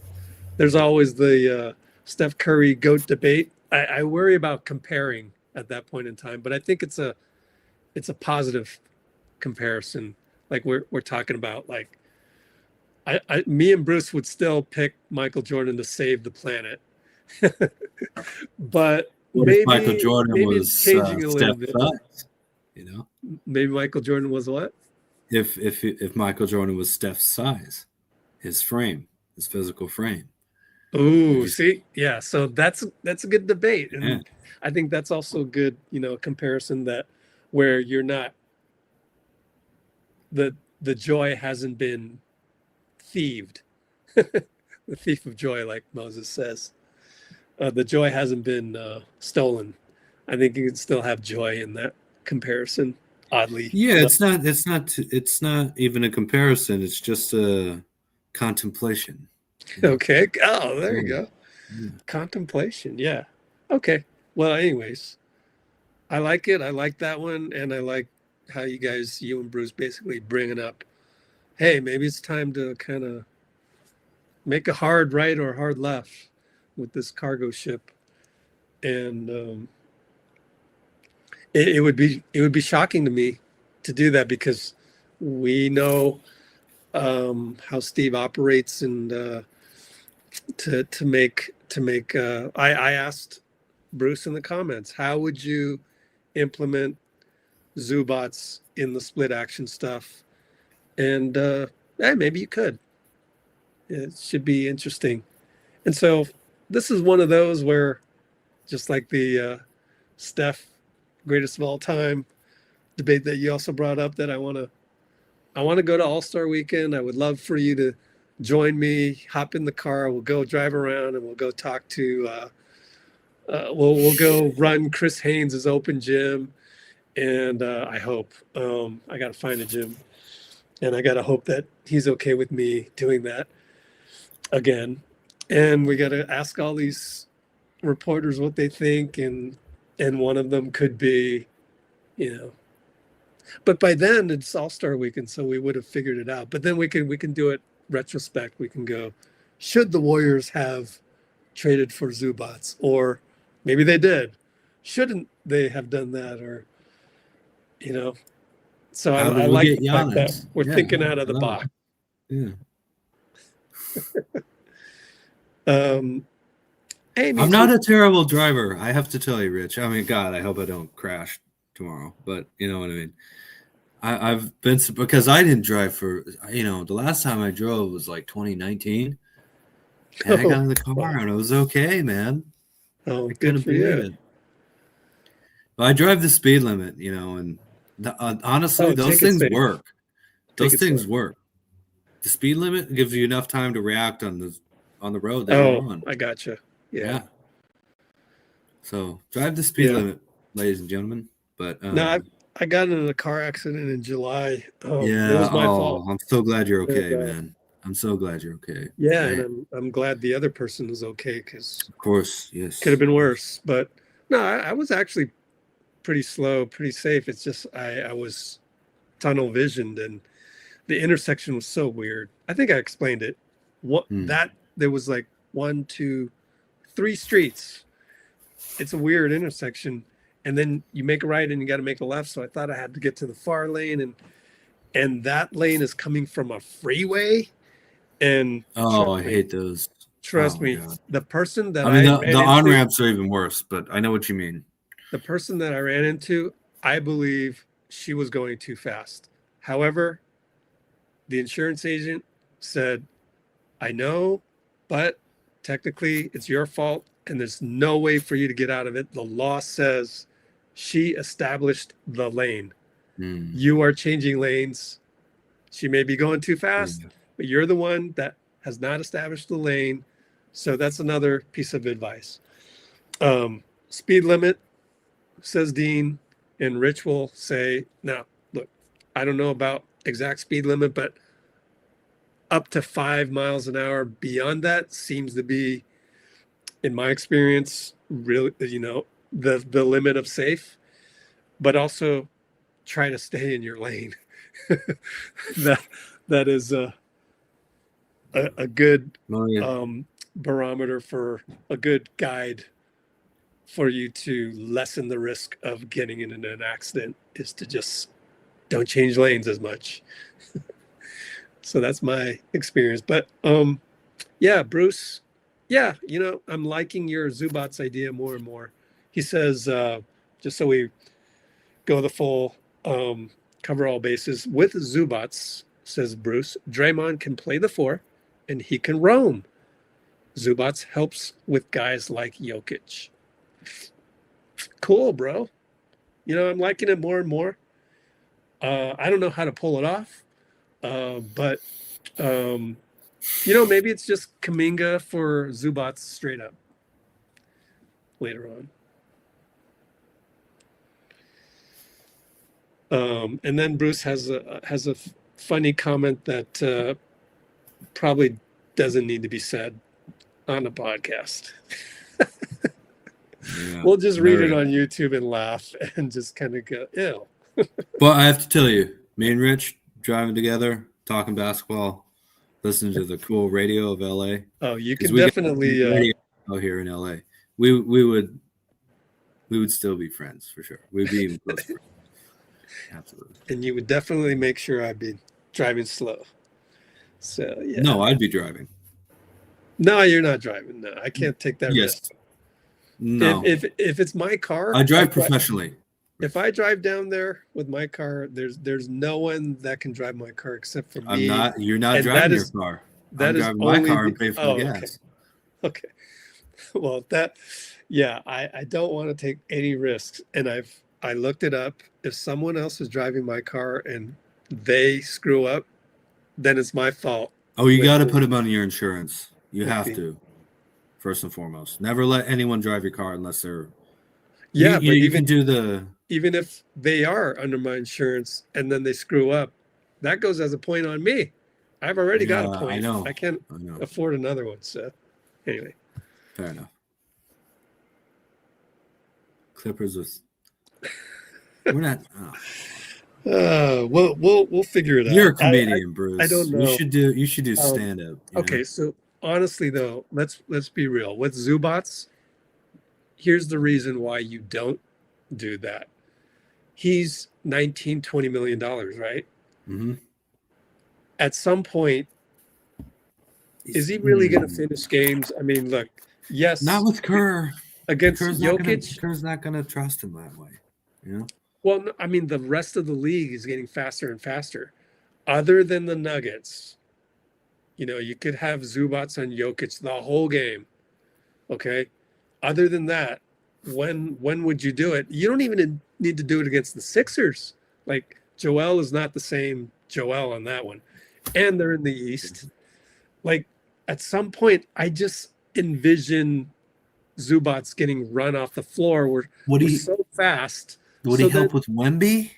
So that, okay, maybe, but like, just I don't know. General, I don't think so. If I'm envisioning this fast-paced NBA, I just spent $20 million, or I traded $20 million out to get him for a guy that is gonna like end up on the bench because the game's too fast-paced. And this is for an athletic wing.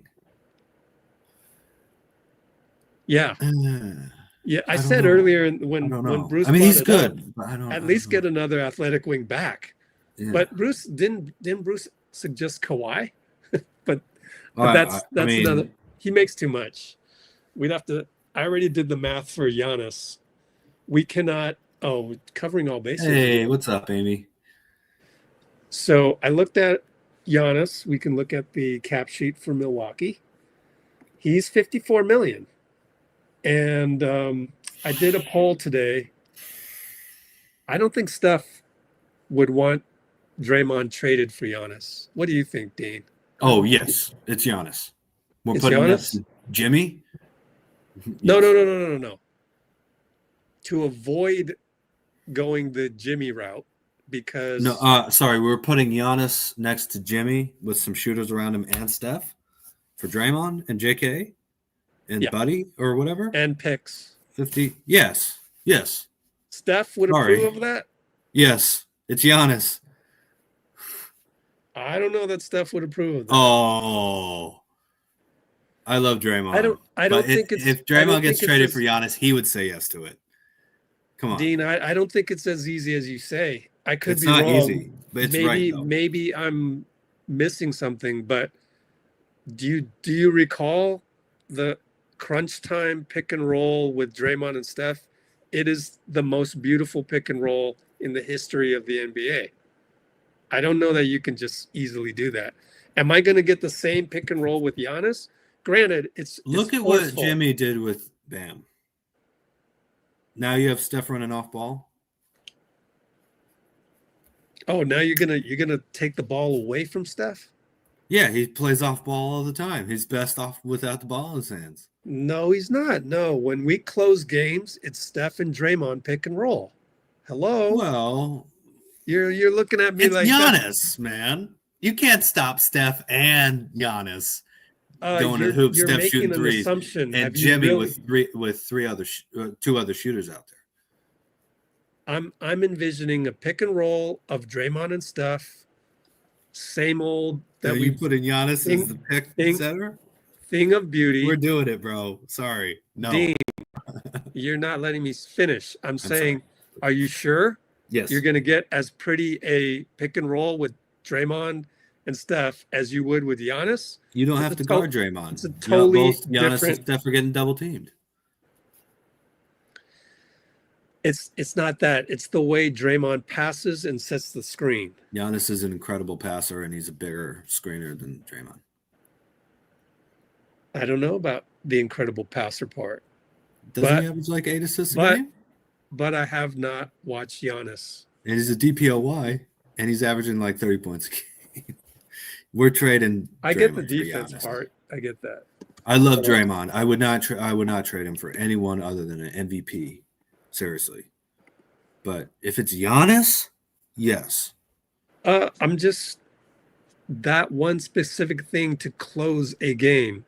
Now, for the meat of the game, definitely Giannis. But to close a game, that part is harder for me. And look, Milwaukee doesn't even know how to give this guy a nickname. He's Greek. They call him the Greek. 6 assists. It's terrible. Oh, that's not bad, actually. 6 assists is pretty good for a power forward. In fact, how Why much not is call him Draymond? Hercules? Draymond's probably 5.5. Yeah. Oh, yes, sir. All right, then. Well, that's why we do these lives, is so that we can talk about this. Otherwise, I'm in my cocoon, and I still love to see Draymond and Steph pick and rolls in crunch time. Not about it. I would hate to lose. But you're right. For the same reason. But I think you're probably right. Giannis is a special guy. All right, so Steph would green light it then. Then it's doable. It's Giannis. Draymond would say Yeah. yes. If you ask Draymond as a GM, he would say yes. Come on. Okay, so why would Milwaukee do that? I don't think you'd have to. Well, they get Draymond. Draymond as a rental. I guess you'd have to move him. Jemski, It'd be a Kaminga, all of it'd be our a picks, all three-team. of our swaps. It's They can definitely trade not, Draymond to another contender for yeah. little amount of money and a lot of future assets. Giannis doesn't want to be there. He asks to go to the Warriors because he loves Steph. They're like 10 and 13 in the East. Their team is going nowhere.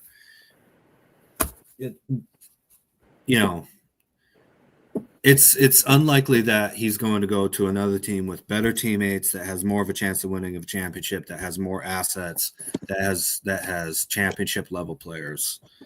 Like we're trading him 3 champions in that scenario. You know what I mean? And Giannis, look, I would sell Giannis and like think about playing with Jimmy and look at what Jimmy did with Bam Adebayo and some really good role play 3-point shooting role players. Look at the 3-point shooting role players on the team: Melt, Seth, Buddy, Al, Horford, Jimmy, you, and then add Steph Curry on top of it. Where else are you going to go? There are other teams that have more assets. They're not going to win anything, though. And you love Steph. Come on, man. Your family lives in Athens. He's mentally preparing in some way where Milwaukee's not his forever destination. Otherwise, his family would live there. Where else in the world would you want to go? You're not going to get the KD treatment because you're going to a team that's like under 500 right now. and Steph's 38 by the time the playoffs roll. And it's not going to be the same thing. Everyone would be cool with it. People would love it. Take on the Lakers, because everybody hates LA. Whatever. Two great players who are past their late 20s, on the other side of 30, playing together. Jimmy, and Giannis, the old Eastern rivals. I think it would be great, and I would hate to give up Draymond for it, but I mean, he's going to do the Clay thing, and retire as a Warrior anyway, so it's all good. Okay, well, Draymond would hate Steph. Definitely not. Never. No way. That dude's loyal. He would he would trade himself for that. He would trade himself. He would. He said in 2020, if it was between keeping me and keeping Kevin Durant, I would have let me go. That is a quote. I can't remember where it was from, but that was absolutely a quote that he said. He gets it. He's a smart dude. He's a little wild, but he's a smart guy. And we're over 4 hours at 6 o'clock in the morning, Rich. So I don't have much more to say, really. But if we have a chance to get Giannis, hit that button right now. Yeah. Well, I should say that Danny Emmerman did an article a few months ago. He retweeted it, where he looked at different teams, and it looked like Atlanta, San Antonio, Houston, maybe one or two other teams could probably have a package that looks better than what the Warriors can do. Houston's the only contender, and I don't know who they're giving out while keeping the right players around Giannis, other than KD. I don't know. So part of that. Where else is he going to win? That's what he wants to win. Kind of requires Giannis to go, oh, no, I want to go there. Exactly. And that's what he's going to get because he deserves it. He's two-time MVP and a champ in Milwaukee. He's going to get what he wants. He's not, again, I hate to say it, but he's not Ben Simmons or something saying, I only want to go to the California teams. Like, they didn't care. He's Giannis, though. They're gonna get what they need to get, but they're also going to respect his wishes, I think. They don't want to be a small market team that, like, no, we're trading you to the Hornets. They're not going to do that. You know what I mean? They're just not. So, and they suck, to be honest with you. We suck too, but at least we have some Hall of Famers. So, and it's intra-conference. They're not going to trade him to the East. They can't do that, So, I don't know if it'll happen. I think it's more likely that Giannis just stays in Milwaukee, if I'm being honest with you, if I had to bet. But we don't have a terrible offer to ease the pain of Bucks fans who know that this is dangerous for them in terms of keeping Giannis as a lifer. All right, the last two teams, Danny said OKC, obviously. Yeah, he can't go there. They're 21-1. For some reason, he's got Philadelphia in there. Eastern Conference team for who? Embiid? No. Paul George? No. No. Yeah, that one doesn't make sense either. They don't have any draft picks either, do they? They barely pick their own draft pick for this year. Philly. So maybe Edgecombe and Maxey. I guess Maxey. Damn. Okay. Who is Giannis playing with then? Exactly. Exactly. Quentin Grimes, who killed us that one time last week. Yeah. That's not a contender. He wants to contend for a championship. Yeah, exactly. You know what? Yeah, that gives the West way more possibilities. So just because they're Eastern Conference teams, scratch out Philly, scratch out Atlanta. OKC's at 21-1, so why would they ruin that, right? Well, I'm not sure Giannis wants to. I hate to say this, but I'm not sure Giannis wants to do a mid-season trade, KD style, join the best team in the league type of. Giannis to OKC makes less sense to me than to the Warriors, even, which is kind of weird. Well, it would make sense in terms of, like, this is a guaranteed championship, basically. But It just we lost, I don't know that. and KD lost too. Okay, fine. This would be a mid-season trade to a 21-1 team or whatever they are. That's part of why it wouldn't make know. sense to me. I don't know, but Houston and San Antonio, man. Okay, well, anyways, we'll see. Got plenty of time. Netflix acquired Warner Bros. And HBO. Wow, thank you, Bruce. Whoa. That's crazy. You have a source? LCD. That's crazy that Netflix is now bigger than these two like iconic, long before internet, God, synonymous with Hollywood things. I still remember those now it's little Netflix. red envelopes with the DVDs in them. They were all scratched. I was a up. subscriber. I had that. My dad was like, I don't know if I should invest in Netflix or not. He's like, you should have invested in them. But hey, you know, I'm glad he wasn't gambling his money in the stock market. Yeah, exactly. It's almost gambling back then. Yeah. But all right. it's been a long day. Thanks, I should Steve. probably rest, but, same here, but I actually got a late start. So hey, let's do this tomorrow, man. Why not? If you want to. Oh, it'll be too late by then. It's old news. Unless we do it. What would we talk about? We talk about everything. So, No, I have some formatting ideas for a podcast that I'll talk to you. Okay, sure. All right, but I got to edit this one and see if I can bust it out. We'll see. Well, it's just that I have work Saturday and Sunday, so you know. Okay. But yeah, just let me know once you wake up. Give me your ideas. Yes, I'm going to try and edit real quick. All right, thanks everybody. Man, 4 hours again. Let's do the outro. Dean, I did the old outro for good luck, so I'm going to go do the old outro. Let's see if I can do a search. Search on Brate. Oh, this is my old. This is my new computer, so it's not quite on here. So let me airdrop it. Yes, sir. It's kind of funny. Thank you, Cholo Abenes, who I haven't seen for a little while. Oh, Cholo's on this whole time? Oh no, you're saying Cholo for Brate. For the video file, yeah. I haven't seen him around for a little while, but obviously pretty legendary. And yes, sir. Gonna digest everything we said. Thank you for sending me the notes, by the way, Rich. I'll try and set those up when I get a chance. And thank you all for joining us for this special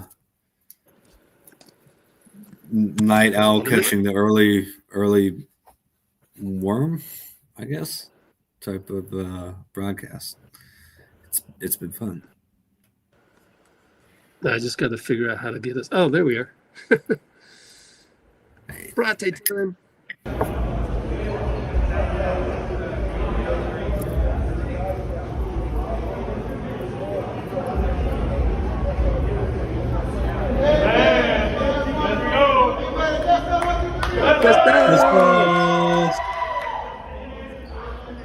Today he came back. He came in today talking about how he got a new blicky. For the uninformed, what's a blicky? Oh, you don't know about no blicky, man. You had a blicky? You told me you had a blicky growing up. Yeah. You was a shooter. A strap. Yeah, that's a blicky. More